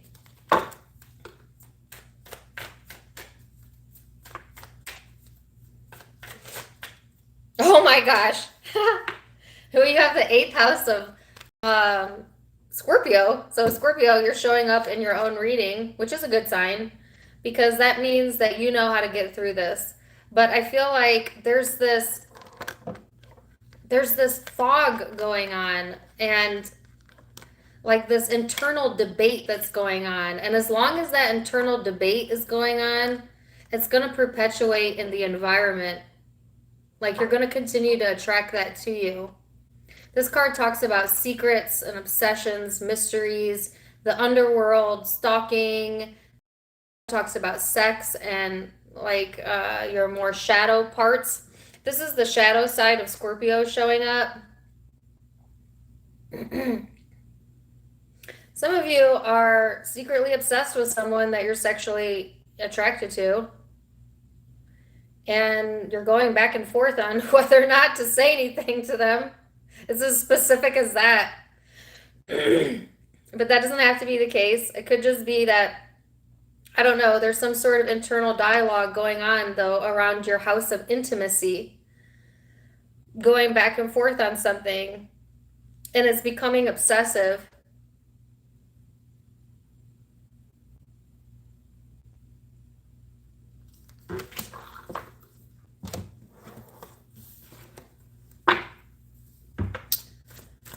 Oy vey. Oh, I said oy vey and then I saw it in the chat. How weird is that? Okay, so you have the Wheel of Fortune here, the Angel of Destiny. It's the small things. This is good timing coming in. Here's the good news, okay? There's good timing here. There's also karma here. So that's what, and you know, people think karma is a punishment. It's not a punishment. It's just a response. Karma's a response. You know, so if, like I said, you're in this back and forth energy, which feels indecisive to me, then you're creating a lot of indecision in your life. And it feels tense to me. And it's not the most pleasant energy, but it's a choice. And it's a choice because that's where you're choosing to focus. But it's like time to turn the wheel on that. So you've done some sort of shadow work here, or you're being encouraged to. And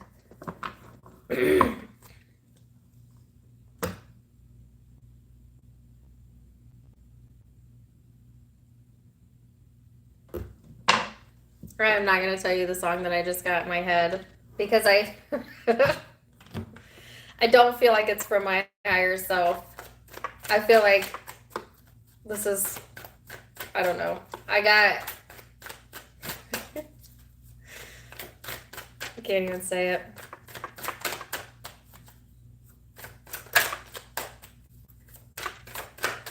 Really? Okay. It was, hey, you're a crazy bitch, but you beat so good, I'm on top of it. Now, are you happy that I said it? That's what I got. Some of you Maybe some of my females may be a little bit crazy, but hey, somebody really likes you anyway. Somebody might be obsessed with you, you know. I'm just saying, and they like the crazy, okay? Or Scorpio, you may feel that way about someone, and you know that they're crazy, but you like it. Your shadow likes it. Like there's something about the shadow part of you that likes the crazy. And maybe some of you keep getting these like crazy people in your life or crazy partners or crazy situations and you're like, why is this happening to me? And it's because there's some small part of you that likes it. If you can just admit that to yourself. That song could resonate with you, whatever.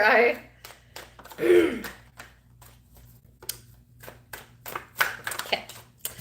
All right, so you have the King of Wands, Temperance. I would say this is definitely your more fired up energy.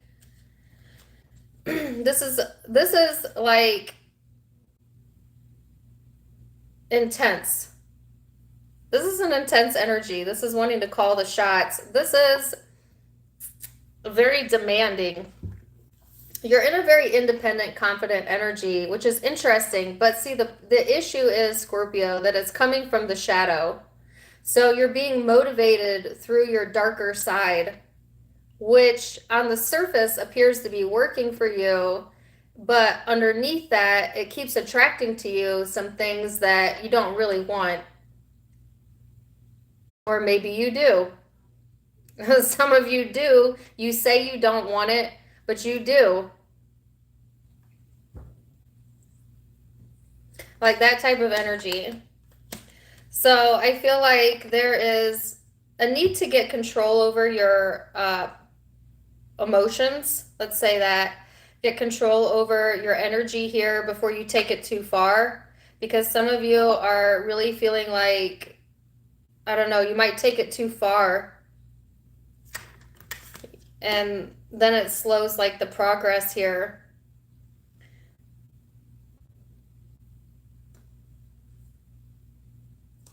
This is the most interesting Scorpio reading I have ever done. Person you're connecting with, the Knight of Pentacles. And the Star. So whoever you're connecting with, Scorpio, they are just trying to take things one day at a time, one moment at a time, and move towards their own healing or spiritual path or wish fulfillment. You could be dealing with an Aquarius. I have Scorpio energy and Sagittarius here as well. But it's like, the song that's coming through is One Moment in Time. One moment in time. I don't even know the rest of the lyrics to that song. One moment in time. That could be significant. Or there's like one moment in time that was really significant for this person or for the connection. Or like this moment in time is significant. Like I said, there's divine timing here. So the timing is right. I feel like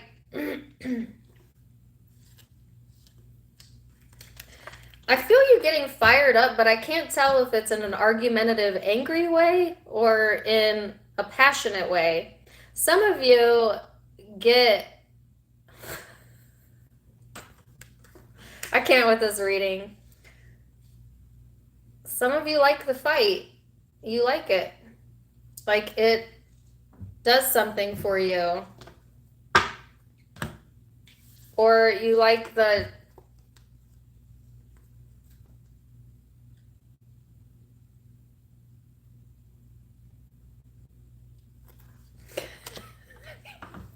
I can't keep a straight face with this reading here. I can't. I'm a PG-13 reader. Not that I have anything against rated R readings. They're very interesting. I just don't choose to do them. But it's like getting aroused because you're angry. I can't put that to you any other way. It's like I'm really mad, but I'm also really attracted. And if this isn't for you, it's not for you. I'm just saying the message is very specific. Someone's either into the crazy, or you're into the crazy, or someone's liking that about you. It seems like a fight, but it's a fight that you like because you're getting something out of it. Okay? This is the Fool. Meaning there's a new beginning here. There's a horizon, but somebody's not looking at the red flags. Some of y'all are looking right at the red flags and you're like, I don't even care. Give me those red flags. You know, like you like the red flags. Like it's worth the risk. Take the chance. I don't feel like that's your higher self talking. This is your shadow talking. Okay, so let's get that straight. As amusing as this is, because it's so off the wall, it's such an off the wall reading. That's not your higher self speaking to you, and you know that, Scorpio. You know that. But it's your shadow. And some of you are fine with that. And if you're fine with that, whatever. You have free will. Let's see what the guidance is. It says embrace the moment and seek. So this says embrace this day, this very moment. Think positively today and repel those negative thoughts. Try not to judge yourself or others. This may be harder than you think. What is actually happening is that you're changing your energy. So this card is obviously encouraging you to go into your higher vibration before jumping off any cliffs or making any big risks or decisions. But I almost feel like you could care less about this guidance card because I think that you're going to follow your shadow. I just really feel that in Scorpio's energy right now. But, you know, you have a choice. That's the guidance. I didn't mean to get a second card, but it says seek. The power of spirit exists in all things. Everything is made of energy, and every single thing in your physical world contains a fragment of spirit, including you. We are all one with spirit and will always be connected to one another. So this is, again, talking about the connection between you and everything that you experience, including how people respond and react to you, Scorpio. But in a way, this is also saying that your shadow is a part of you. And so to be whole, you must accept the light and the dark. So you have Aquarius energy, Sagittarius, Aries, and Scorpio showing up. And Virgo over here.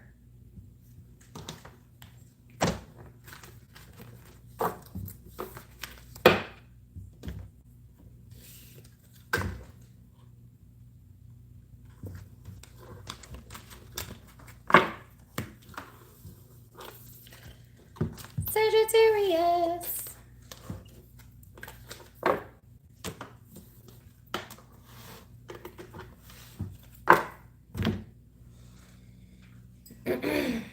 Man, I'm doing pretty good on time though, guys. Every time I say that, I don't end up doing good on time. Scratch that. I didn't say that. I'm gonna jinx myself.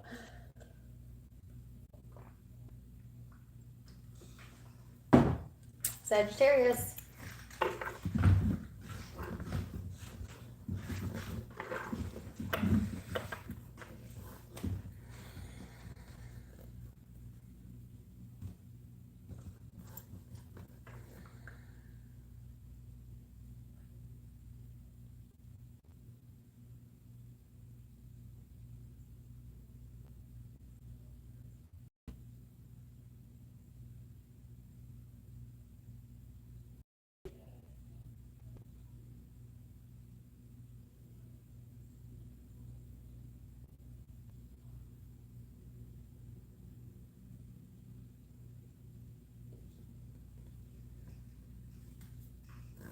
That was really quick. I literally felt my energy lighten from the prior reading. And I instantly got an image of Stitch from Lilo and Stitch, the cartoon movie. Does anybody know Lilo and Stitch? Okay, I don't know what that movie's about, but I think it's about like two people that come together. It's what, an alien, right? And a girl. That it doesn't seem like they're a match, but they're a match. And then they end up helping each other. So what seems like a mismatch might actually be a match in the fact that it helps you to grow one another. And I think this is in regards to a specific relationship, friendship, family member, whatever. And or that movie could just be pertinent to you for whatever reason. But I got specifically that image. Does anybody know what the theme of that movie is? Thank you for the four. Does anybody know what the theme of that movie is? Anyways, they also showed me someone turning down a blanket, and it looked like, at first, it looked like someone was going to have a picnic on a blanket outside, which would be a great date for Sagittarius, or just something fun for you to do with your kids, or just for yourself, because it looked really pleasant. But then they also showed me turning down linens on a bed, needing to change your bed sheets, or doing some work around the house, changing your bed sheets, because the smell of clean, fresh sheets is so warm and comfortable. And I feel like you could use that warmth, you could use that comfort in your life. And it's really as simple as like washing your sheets. I mean, it's really crazy how simple enjoyment can be, satisfaction can be when we appreciate really small things. And I feel like that's another energy coming through for Sagittarius as well. Appreciating the small things and allowing yourself to feel satisfied in the small things adds up to a lot of good things coming in. You know what I'm saying? So my throat is killing me.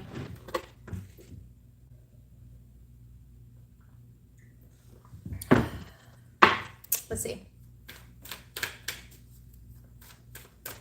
Ohana means family. Ohana means no one gets left behind. Yeah, isn't that from the movie? The theme of Lilo and Stitch is feeling like one belongs. Yes. Yeah, that's what I'm feeling. Ooh, go watch that movie. No one gets left behind. That could be your motto, Sagittarius, or just something that you need to hear. Maybe you're feeling left behind, and it's like no one gets left behind here. And if you don't have immediate family in your life, you've got your spiritual family, and you definitely got your source, and that's never going to leave you behind, right? So what a beautiful message for you.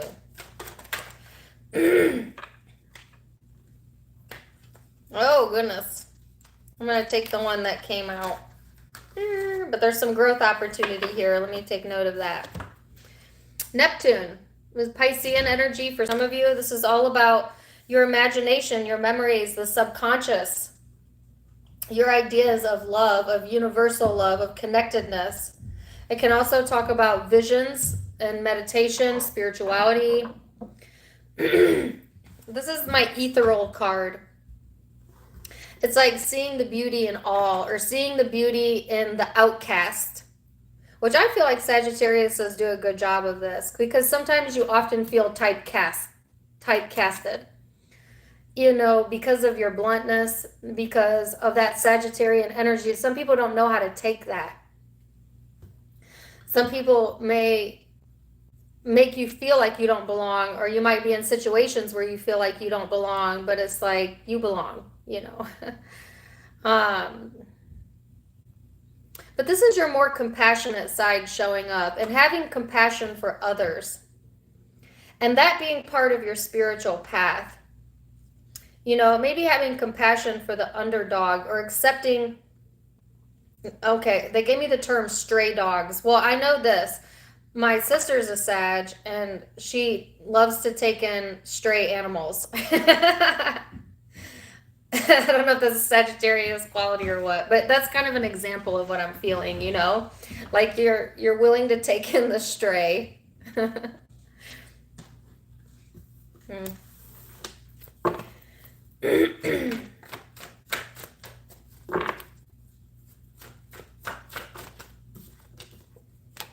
then you have Judgment, Libra energy for some of you, but it's the angel of the past. So I feel like, Sagittarius, this is kind of releasing past judgments you had about someone or yourself that made you feel like they didn't belong or you didn't belong. Because even if you had a mismatch in a connection where it didn't work out or you saw things differently, you both held a purpose in each other's life, and it had to deal with growth. And no one gets left behind anyways. If you love someone, you love them for eternity. And that's not a bad thing. It's only a bad thing if you feel the opposition of that. If you let your mind go to the loss of that. Because there is no such thing as loss, so to speak. There is only like more to come. There's someone at my house. Hold on a second.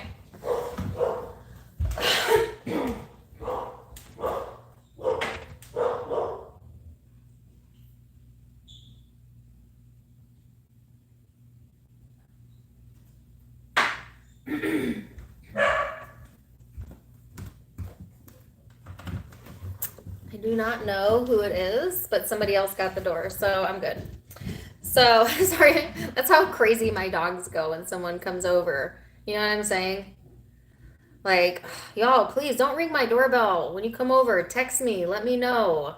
You have no idea what I have to go through. Just every time someone knocks on the door. Everyone with dogs understands this, right? You never ring the doorbell of someone who has dogs because they go into like attack mode. I don't know. They're crazy. Anyways, that's really funny too because my sister has a bunch of dogs and she will literally kill you if you ring the doorbell at her house, and she's a Sagittarius. Anyway, so let's get back into this. So sorry. It's like having empathy for a part of your life that's in the past where you didn't feel you belonged, by understanding that you always belong in Source's eyes. It's also about understanding that life is always moving forward. So let me go back to what I was saying earlier. Love is eternal. Love is eternal. Once it's like life is an accumulation and it's always moving forward. And everything that happens is always going to be in existence when it comes to collective energy. This might be a little over some of your heads. So if every experience you've ever had and every thought you have ever thought and every emotion you've ever felt always stays in existence, then that means it is eternal. The love that you carry for people does not go away, even when they leave your life, whether it be through breakups or death or whatever it is. That's why it hurts so much when you try to cut off love to someone that you love, because it's impossible. And it would be going against your own well-being, and it's kind of toxic. What really is happening is you're giving yourself I don't know how to put this. The way to think about it instead is honoring the fact that that person came into your experience for a reason. It helped you to develop. It's now part of who you are, whether it turned out good or it turned out bad. To love yourself, love that person, love that situation, and move forward anyways. And just know that that love is going to carry forward and is always going to be there for you. I don't know why I'm getting so deep into this, other than some of you need to hear it. I'm not even sure if I'm making sense. But it's like some of you are worried about, or you're being pained over a love that you think is lost, and Spirit is saying there's no such thing. If it's lived within you once, it lives within you for eternity. And the pain is not coming from love lost. The pain is coming from you cutting yourself off from loving because of it.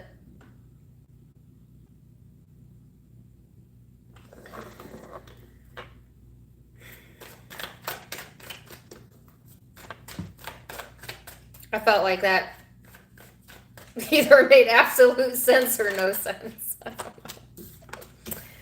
All right, so here's the moon again, King of Cups. This is a lot of emotion. Some of you trying to bury emotion here. Trying to hide your emotion, but you can't hide how you feel from you. You can hide it from others, you can pretend it's not there, but you can never hide yourself from yourself because you have to live with yourself. You know what I'm saying?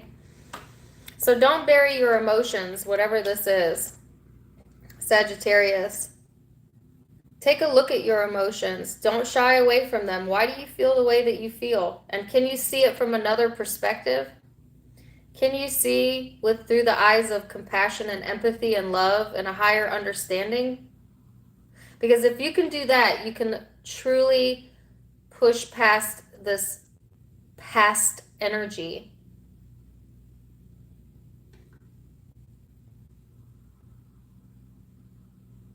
This energy is calling you to look at your emotions.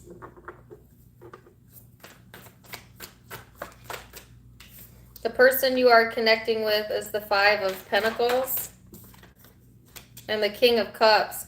So you've got someone here that is either also hiding their emotions or they feel alone. They may feel like you've abandoned this connection and they still want to give to the connection. Or they may feel like no matter how much they give, it's not going to be enough for you. Or that they're going to be left broken and alone. There's a lot of negative thinking going on here. I'm just saying. I don't mean that to sound negative. It's coming from this person's side, but it could also be you. Like this person feels blocked or locked out from being able to express what they want to express. But I do feel you are blocking out your emotions here, Sagittarius, or trying to subdue them because you're drowning in them. So you're not blocking them out at all. You're actually drowning in them.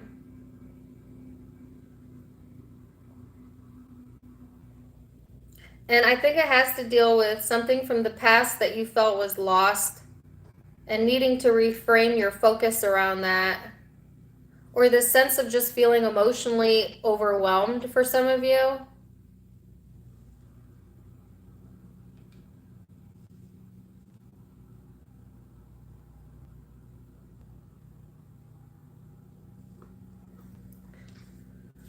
Whew. This reading, I don't even know where to go with this reading. I feel like between the dogs distracting me and a random person ringing my doorbell, and I guess I don't believe in coincidence, so Sagittarius, it just might be like there's a lot of distractions going on in the environment, or you're trying to distract yourself from your emotions because they're so present. That's why I just keep getting, they're so present in the energy. It's like not almost having trouble seeing through them.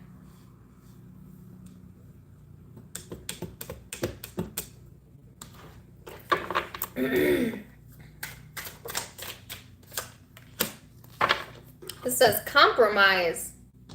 So there's some sort of compromise that is available in the energy between you and the person you're connecting with, or some sort of compromise that you need to come to when it comes to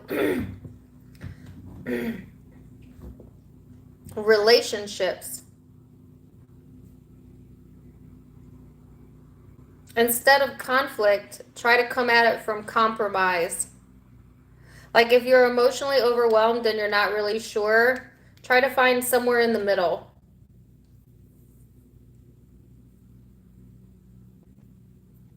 I keep getting the song that wants to come through. I've gotten it before. She says, "Oh, only in my dreams." That's terrible. Isn't what it seems, only in my dreams. This says inspire passion. Life devoid of passion can be a boring, uninspired blank canvas that slowly drains the soul. Now is the time to reignite your passions and rejoin life. This is an opportunity to set new goals, which will in turn reconnect you with all that is sacred. Yeah, you know what I'm feeling? It's a lot of water energy. And you're a fire sign. I gotta get that out. A fire sign. Now, granted, some of you have water placements in your sun, moon, or rising, but this is like feeling way out of your element, and the guidance being to get back into your passion, not force it, but just start remembering the things that you're passionate about, the things that you love, and the things that give you drive and motivation, outside of this very emotional shift that you have going on here. Or out of this emotional shift, there's some sort of inspired passion coming through because of it.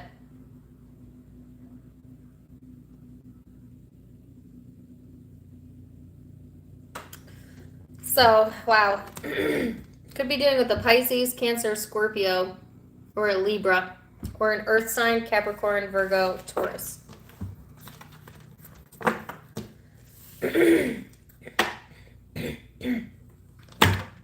My throat is killing me.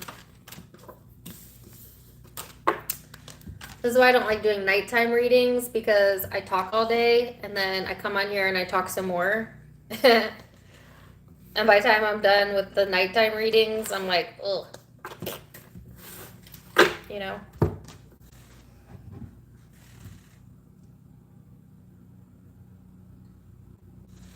Oh, gosh.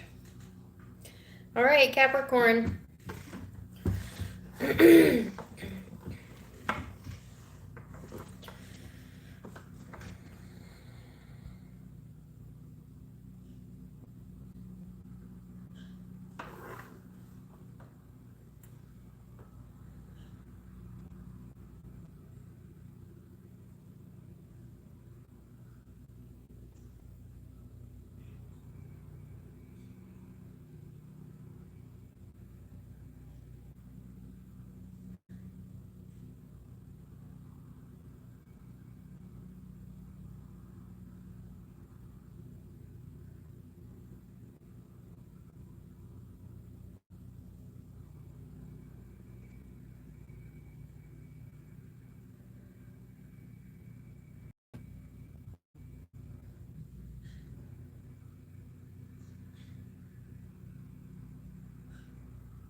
I just kept hearing Beyonce sing, to the left, to the left.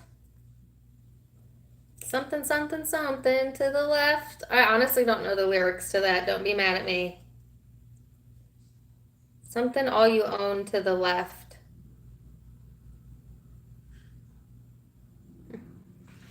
Does anyone know the lyrics to that?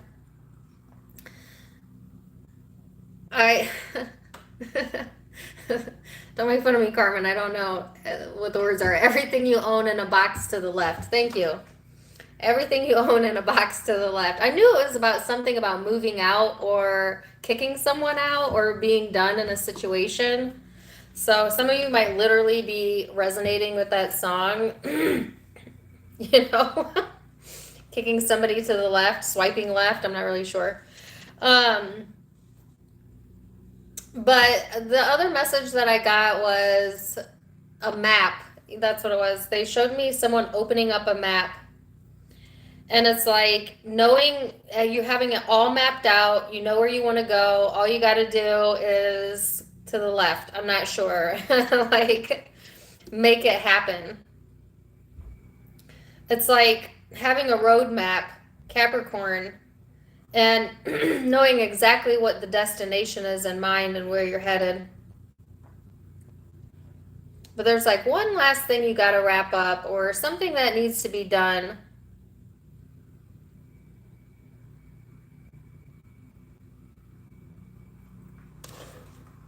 Let's see.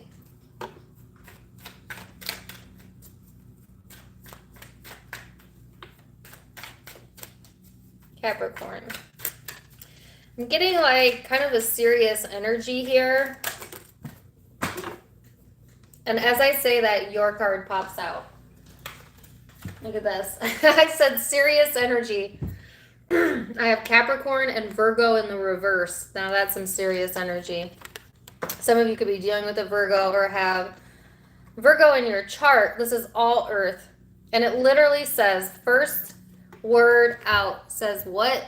Serious. Do you see that? So obviously this is your seriously ambitious side showing up. This is the part of Capricorn that definitely knows what you want and is mapping things out, and you have some ambitious goals here. I think there's some impracticability. No, is that a word? Impractical energy coming in. And it's like some of you literally need to like kick someone out of your life or block someone in your life because they're so impractical, it drags down your energy. I hate to be that specific. To be even more specific, it could be a Virgo. But I don't feel that's for all of you. For others of you, it's like putting a practical plan to something that you are serious about. Like getting the logistics in place or the structure in place before implementing something. Some of you really need to get serious about your health or like your daily routines or your daily habits. For whatever reason, there might be some imbalances going on within that arena of your life. It's similar to what I got in Libra and Virgos, where like there's this critical nervous energy, and that could be someone you're dealing with that's just not in alignment with you right now, and you might be like, you know what, just stay away from my energy. Or that could be within you. Maybe you need to kick out your own negative thoughts. Tell them to pack up and go.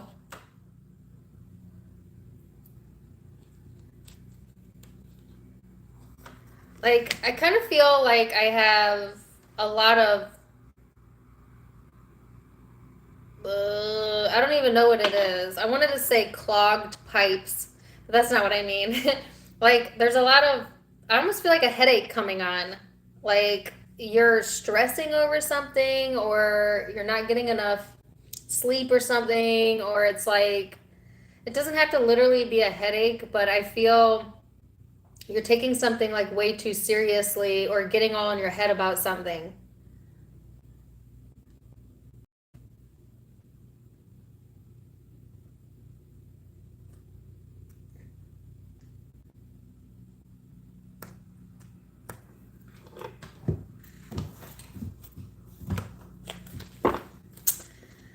To the left, to the left. I feel like you need to get out and walk more, or like free your mind up a little bit more. Maybe get a friend that you can talk to. You know, Capricorn. I just feel like this pent up energy or frustration going on. And I really can't pinpoint where it's coming from, other than I think collectively speaking, we're all kind of in this funky vibe right now.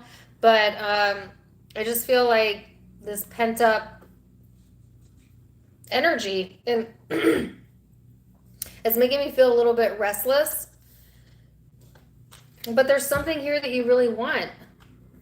It's like, just trust that it's yours. So there's like abundance coming in. There's opportunities coming in, especially when it comes to ways to make money or career. But it's in regards to practical matters. As long as you can stay practical. Some of you are like getting too serious, or like getting in your head, and then you're getting tense, and it's just creating some imbalances within the energy. But I feel like some of you have some serious ambitions here, or something you seriously want within a commitment or a committed relationship, and that you're being called to trust a little bit here. Like, trust in divine timing. Things are going as planned, even if it doesn't feel that way. One step at a time, you know, that type of energy. I almost kind of feel like so impatient right now. I'm getting impatient with my own messages. Like, I got some Capricorns in here. They're like, get to the point, or I don't know.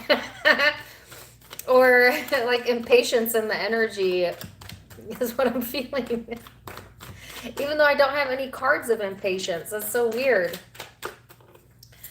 Or maybe someone's getting really impatient with you. That could also be the case, especially if you're taking your damn time. And being very methodical and needing to map everything out. And you may be connecting with someone that's in a very topsy-turvy energy is what they gave me, where they are a little bit disheveled in their thinking or a little bit all over the place and they're getting impatient with you.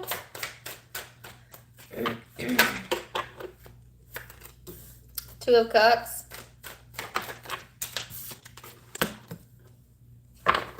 Queen of Swords. The Two of Pentacles. So there's definitely a very successful relationship is what I'm seeing. This is really interesting. So you have a good relationship here showing up. Now, for some of you, it's an intimate partner, but for others of you, it's like a friend or a family member.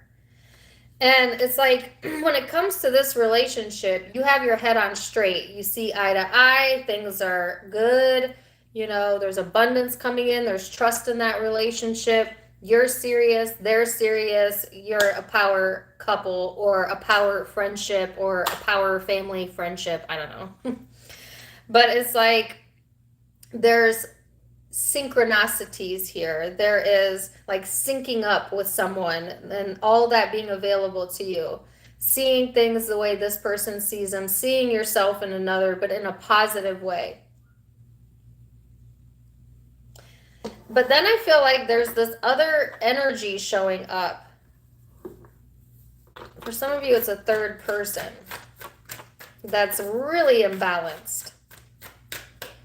Let's see.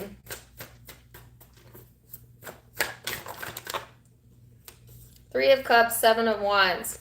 So you have someone here that you're connecting with, Capricorn, or the energy that people are in, I should say, that you're connecting with is very supportive. You know, and it's like willing to block out anyone that has bad things to say about you or bad things to say about the connection. I feel like this person is in support of you. So it's like, this is actually really beautiful, right? You have abundance here. You have trust. You've got your own energy showing up. You're in the upright. You've got this connection here.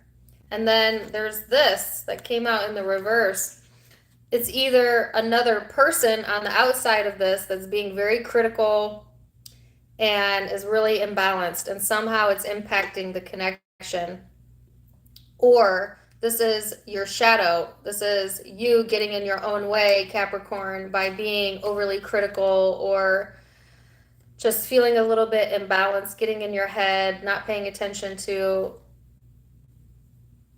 what you're thinking, what you're feeling.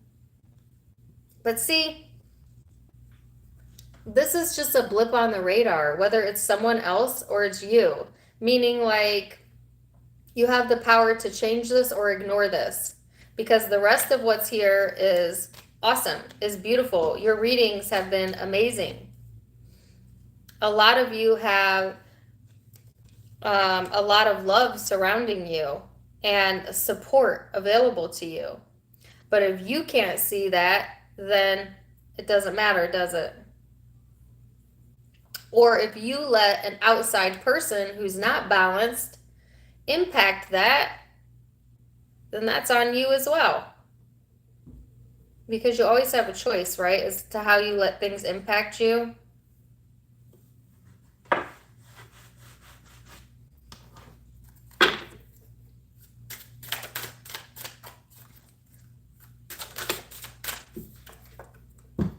It says the miser. I don't feel this is your energy, but it could be. It's like this is an energy that takes.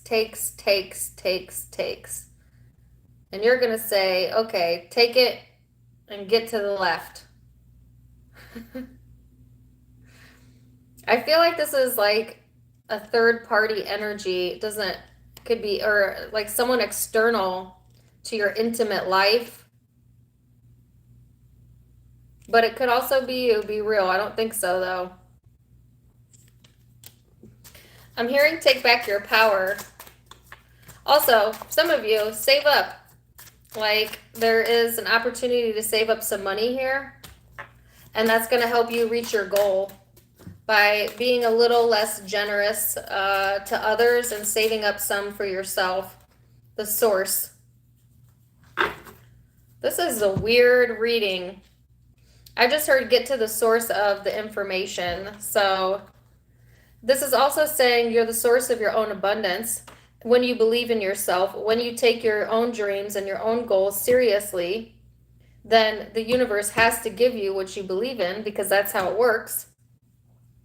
But some of you are the source of your own misery, and it's just like one blip. It's like the way that you're thinking about something, or allowing someone external from you to impact your energy. Like, your life's going great, but you're letting yourself get irritated by another person, and it's like, who cares about them? Like, shit's going good for you, okay? I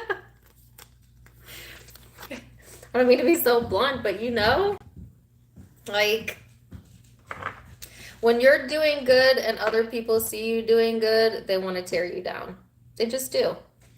Thank you for the $2.22, Impossible Girl. But that doesn't mean you give them the power over your emotions or what you're doing. Stay the course, all right? So let me get a guidance card. Self-sabotage. I would get that. I would get that. It says, when you learn to get out of your own way, there will be no stopping you. Most of the time, it's not others who prevent you from achieving your goals. It's that inner voice that derails those carefully woven plans. Wow. I cannot make that up.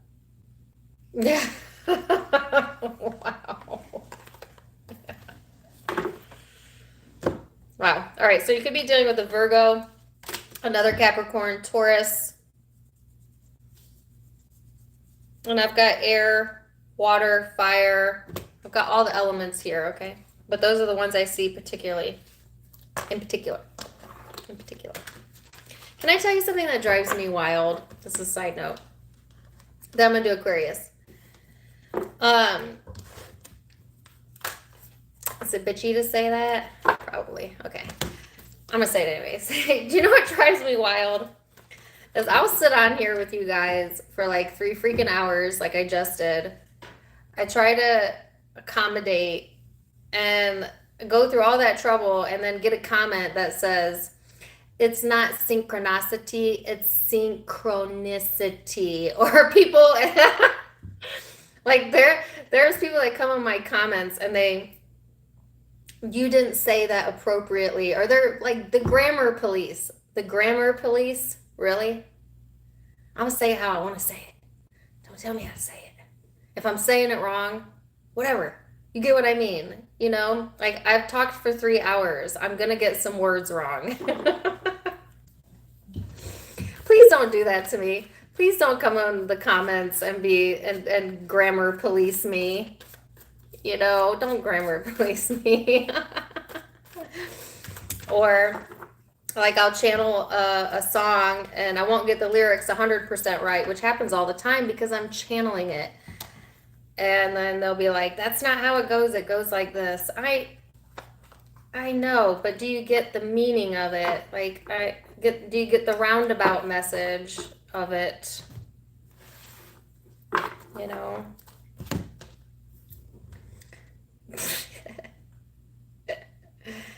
Anyways.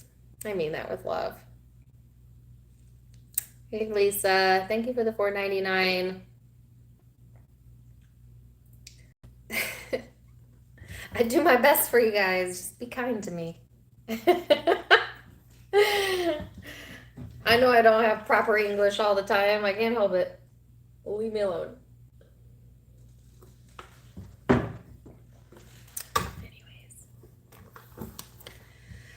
Whew. Let's get through this. Aquarius. Sorry, I almost fell over.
Okay.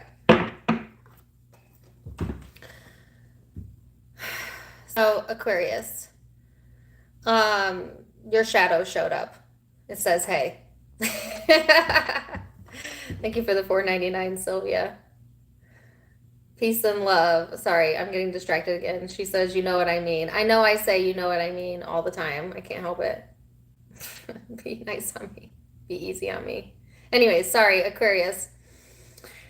The shadow of Aquarius showing up to some degree because here's what I saw. I saw it is actually an NF video, and he has like they make his mouth and his teeth look like kind of monster like, and he says, "Too many faces, too many faces, too many faces." And NF is like my go-to when I'm in my shadow. I just love him. He's an Aries. Yes, you could be doing with an Aries. So that was very symbolic to see that because I feel like, okay, Aquarians might be in their shadow right now. But it's like, I don't know, it's almost like a purging energy. And I cannot remember what the name of that song is. Do you guys know that one? He says, too many faces, too many faces, too many faces. Why? I speak.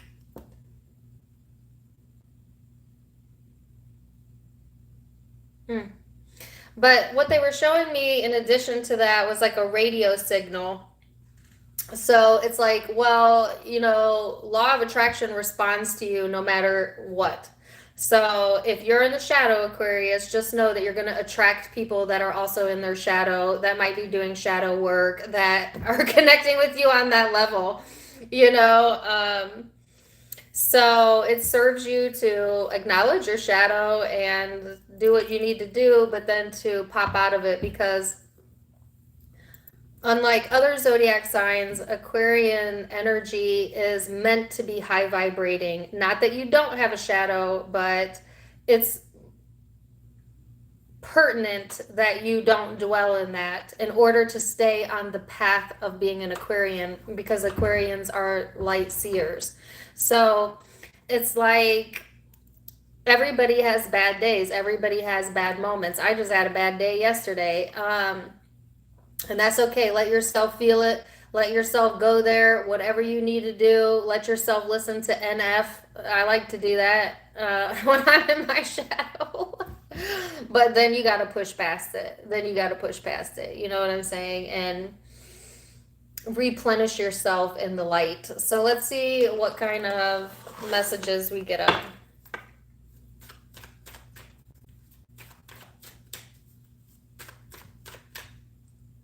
Okay, here's the other lyric. He says, I don't care what anyone else thinks.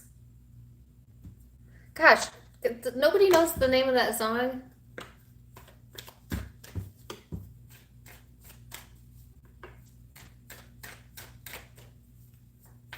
It's a very angsty energy.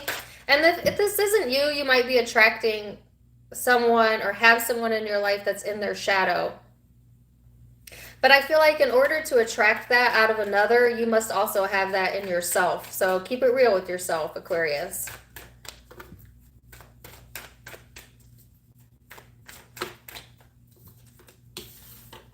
I can't believe nobody knows what song that is. That's a first. Usually someone knows it. You have the card of complexicity here. Thank you. It's a Y. Is that the name of it? NFY? Anyways, check that song out. All right, so you have the card of complexicity here. This is talking about the shadow, being irritated, being puzzled, not having your mind right, your mind being a bit scattered, making things more complex than it needs to be, overthinking. The good news is this is a very transformative energy. So it's like sometimes when we're in our shadow, it creates more appreciation for the light.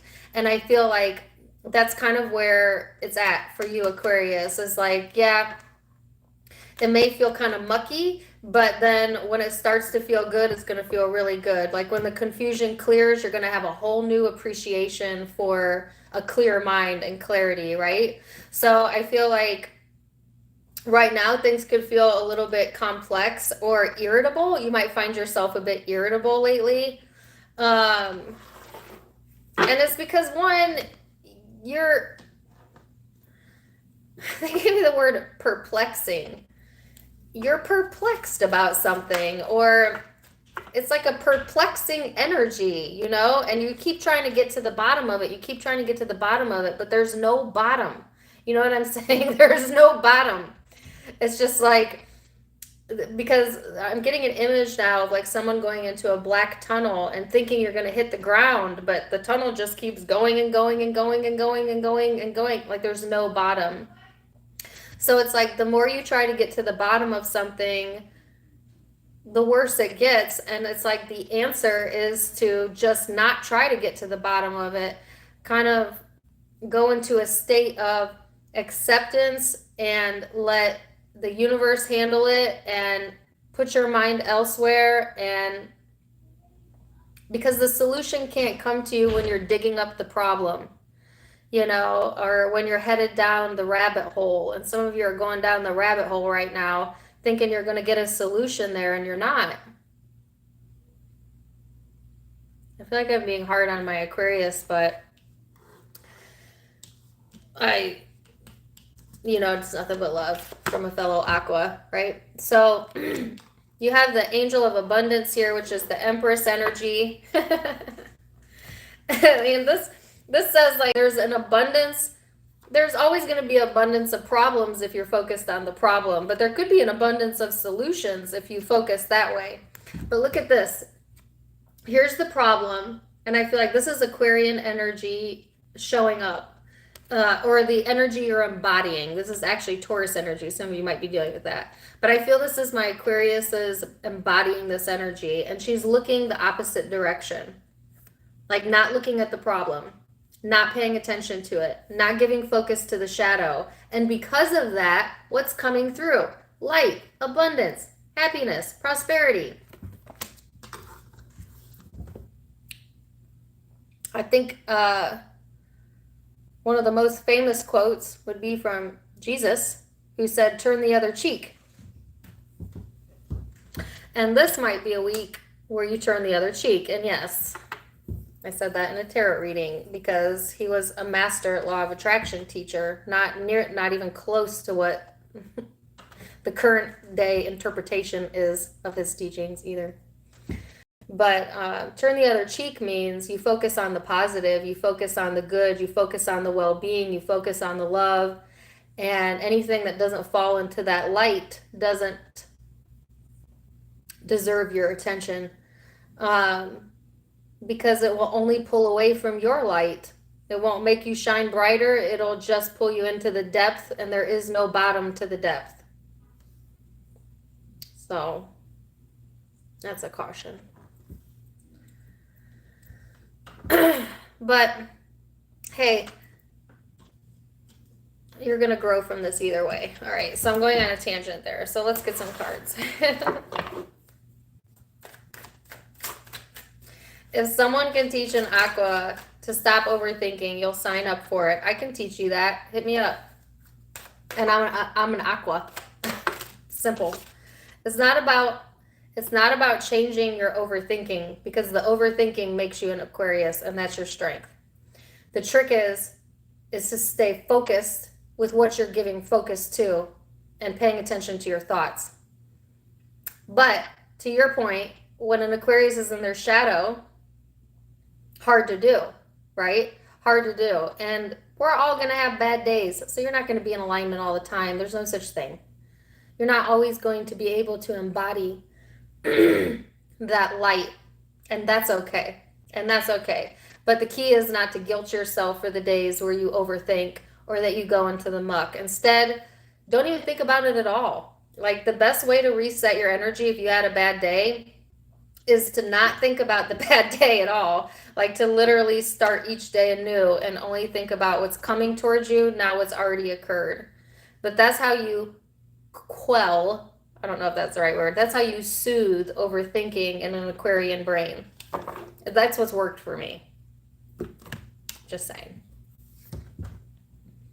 But I feel like that question obviously came up and I read it at the right time. So I feel like maybe some Aquariuses needed to hear that or need that tip.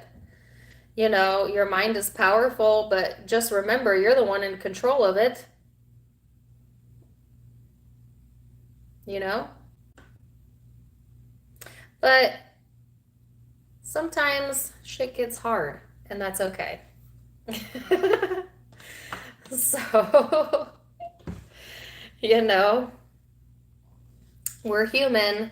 Okay, so you have the Justice card here and the Ace of Wands. Is this the Ace? Okay, yeah, this is the Ace in this deck. So there's balance, there's solutions here, there's passion.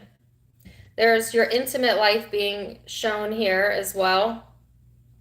If there's been some complex energy going on that's been irritating to you, I feel like you're going to shift your focus, you know, because I feel that it's just, you're going to get tired of it because you don't, oh my God, oh my God, oh my God, I gotta show this to you guys. I gotta show this to you.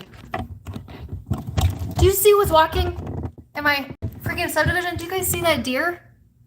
Oh, did you guys see that? I'm sorry, I didn't mean to scare you. You see that deer? Just chilling, walking through the subdivision right here. Right there. Oh, he's walking away into the driver. Did you guys see that? I'm sorry, I don't believe in coincidences, so.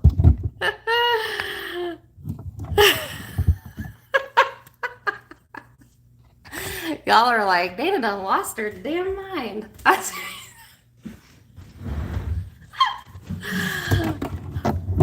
Okay, I do not get deer in my neighborhood very often because I don't really live in a wooded area, and I have never seen one walk through the subdivision ever. Now I've had two incidences where they came into my backyard from an adjoining yard, but like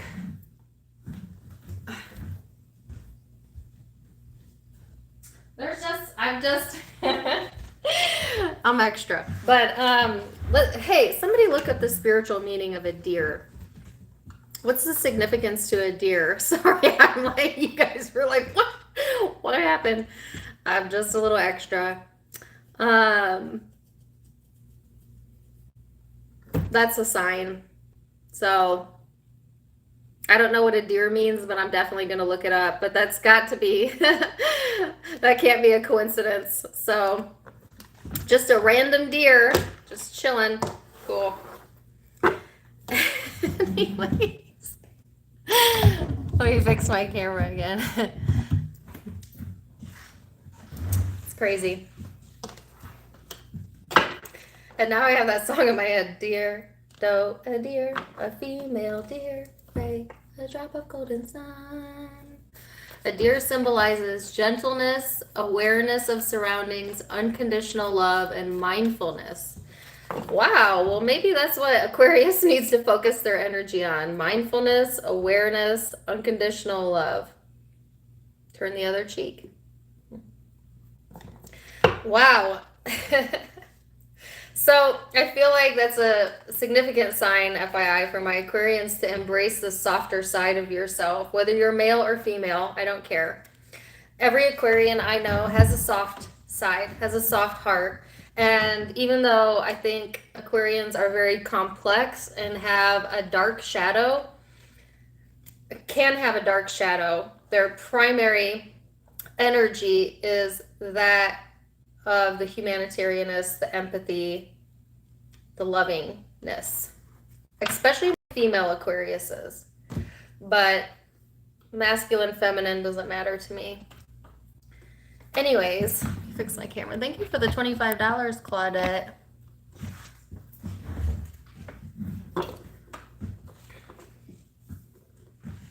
So, let's see who you're dealing with. Anyways, sorry. The Lovers.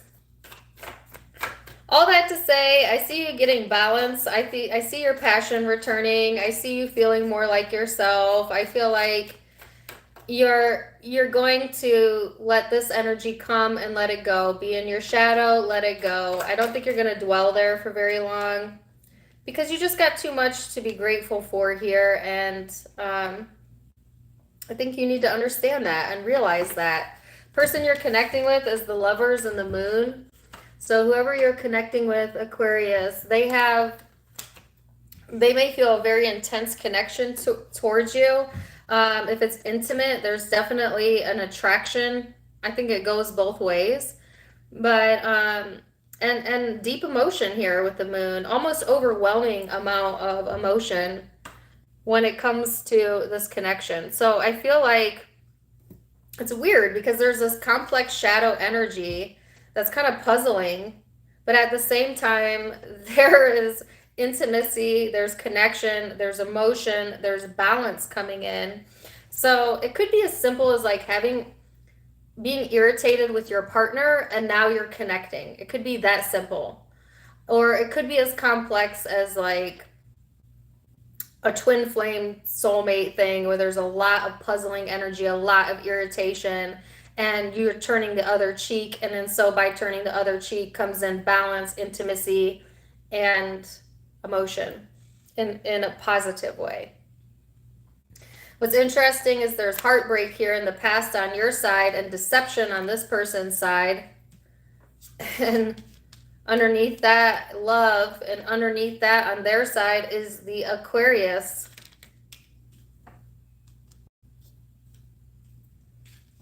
So I definitely feel like this week it's all about a connection.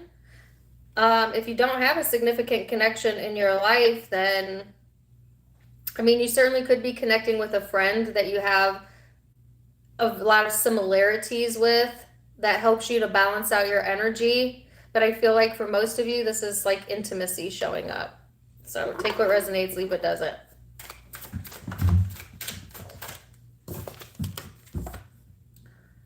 And then you have the Fool in the reverse. Oh, my cards are upside down. So the Fool in the upright. So this is the new beginning.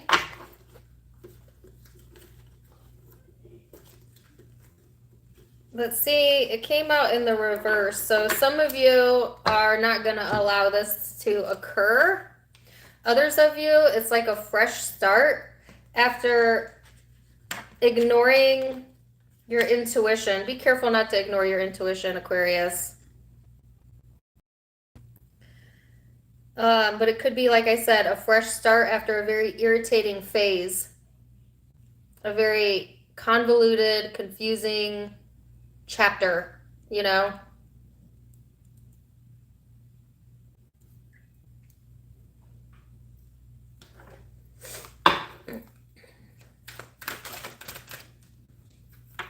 Synchronicity. Are you noticing the signs? Oh my God, no. This is what it says. Sorry. Are you noticing the signs of synchronicity like a deer walking across the concrete there? Yeah. Are you noticing the signs of synchronicity that the spirit world has been sending to you at this time?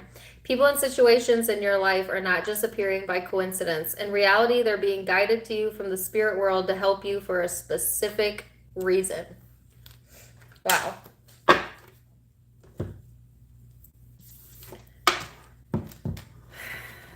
So let's go to Pisces.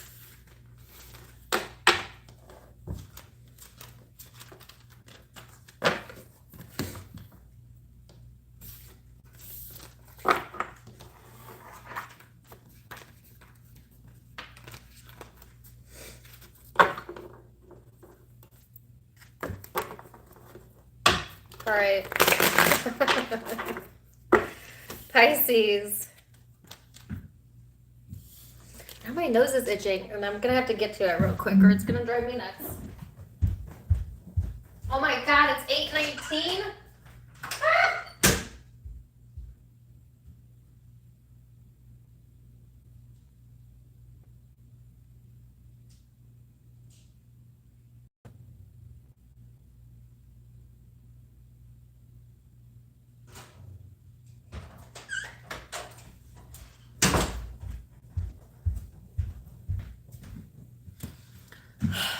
Didn't I say I was going to jinx myself earlier by saying it was actually going really fast? And then now look at me. Let me turn up my light here. Pisces.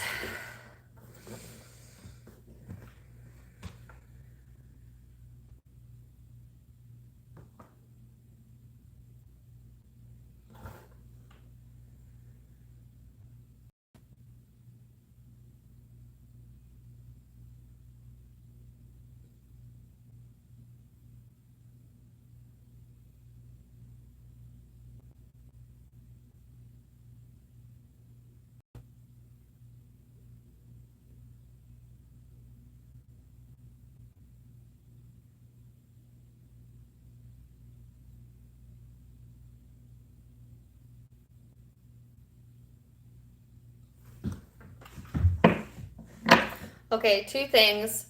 One, I felt a little bit like I had air running through me. So some of you have air in your chart or dealing with an air sign, and or there's like digestive issues going on. Like you got burps or something, I don't really know. But also I felt like this air of confidence coming through Pisces after a time period of feeling a bit insecure is what I'm feeling. And it's like you're trying to stay on top of things in the environment, and that's kind of helping you to stay in alignment is what I'm feeling. But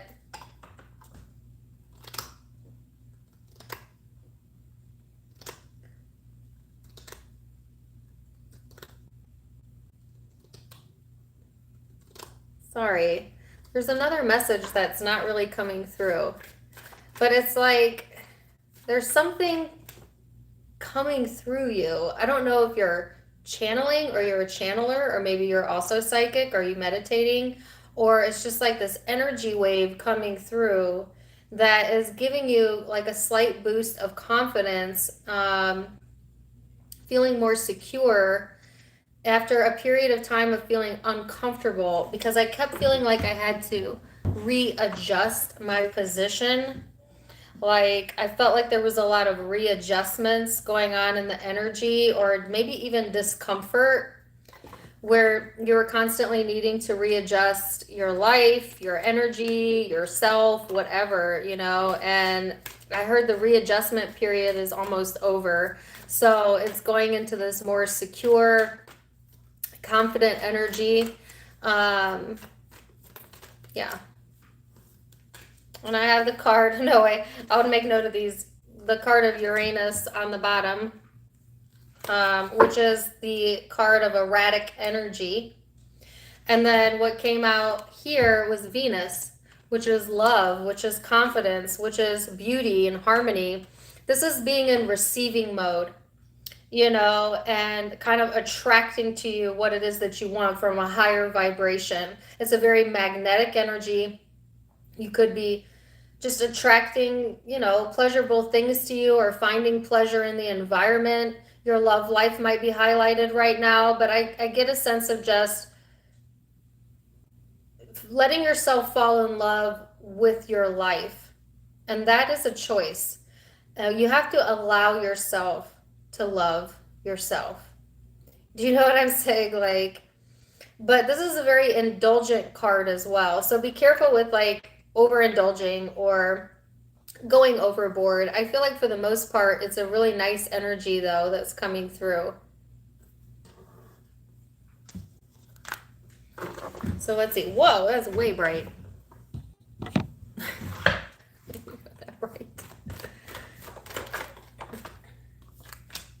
You have the Eight of Cups and the Moon. So this talks about departure, which is the readjustment I felt. And then the moon is your energy, Pisces. So I feel like there's been some readjustment, especially when it comes to emotions, especially when it comes to your love life or a partner.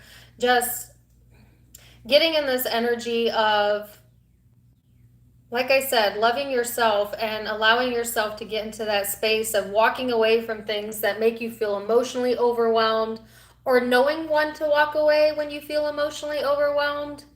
like learning that, like when I'm feeling this way, I'm best to stay home, or not interact. But when I'm feeling loving and I'm feeling high vibrating, a good time to connect.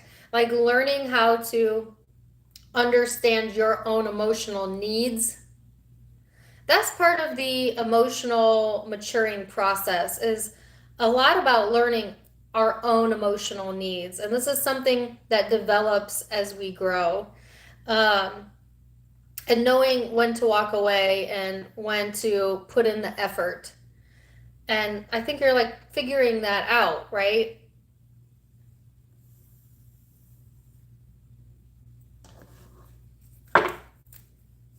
I'm gonna eat, this is a side note, I'm gonna eat the biggest bowl of pasta when I'm off of this live, because I've been live forever and I'm starving. So, just saying. Okay, so the Five of Pentacles, the Hierophant, the Swords. This is that knowing when to walk away energy. I got the same card with Libra and the song, These Boots Are Made for Walking. Some of you are connected with the Libra, but don't have to be. It's like knowing when to call it quits on something and to refocus your energy. That's really important. All right, because that's where your clarity's at. I feel like you are being led in that direction, or guided here with the Hierophant, Taurus energy for some of you. It's like going from being left out in the cold to feeling put back on your path and getting some sort of clarity. Like, okay, I know better now. You know better than to be walked all over or to be taken for granted, don't you? Now, how would you know better if you hadn't experienced that? You wouldn't. It's called contrasting experience, right? But now you know, I feel like, what you're committed to and what your truth is.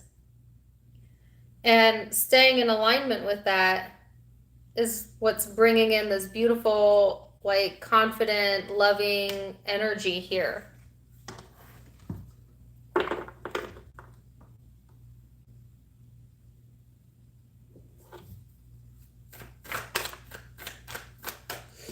Okay, I'm getting a song and it says, to lighten up.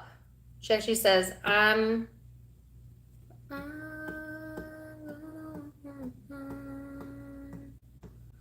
gonna tell everyone to lighten up. Sheryl Crow. Lighten up. All right, so the Strength card and the Knight of Wands, and the person you're connecting with could be a Leo. But either way, this person is finding the strength to take some sort of action on their dreams.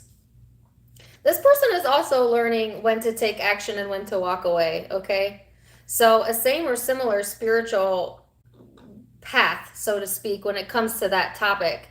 Because this person is also getting this confidence boost and going into this more Venus love energy. And it's helping them to take some action on some of their aspirations, some of their dreams, or within the connection, okay?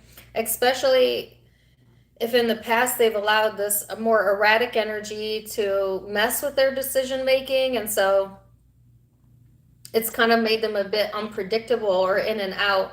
They're needing to strengthen that, to be more confident in their decision making, is what I'm feeling here. And then go from there. So like while you're getting clarity, this person's getting confidence. And it's kind of about similar things, right?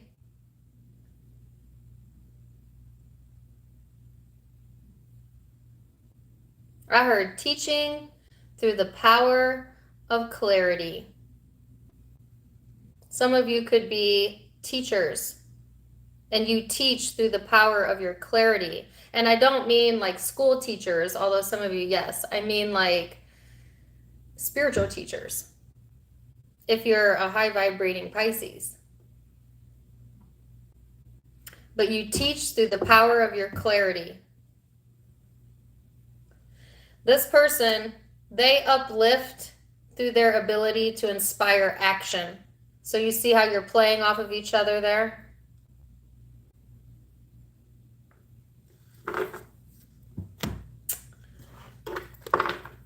see the guidance. Ah, I didn't want those. No, that was a misfire.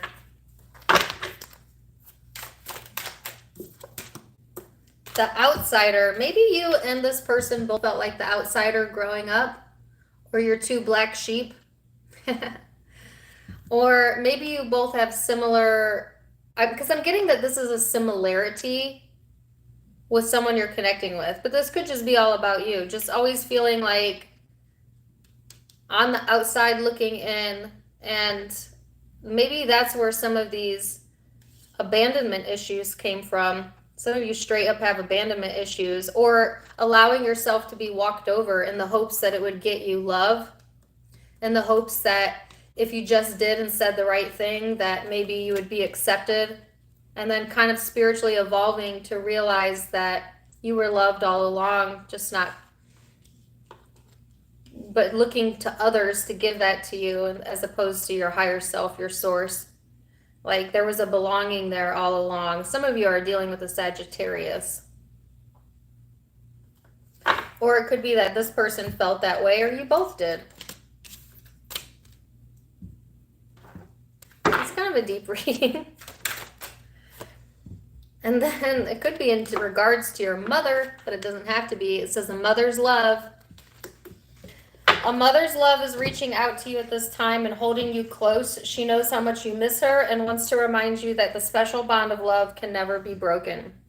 Really interesting. So some of you, this is stemming from the mother figure, either in a supportive way or in a disconnective way, but it doesn't really matter because you grew from it.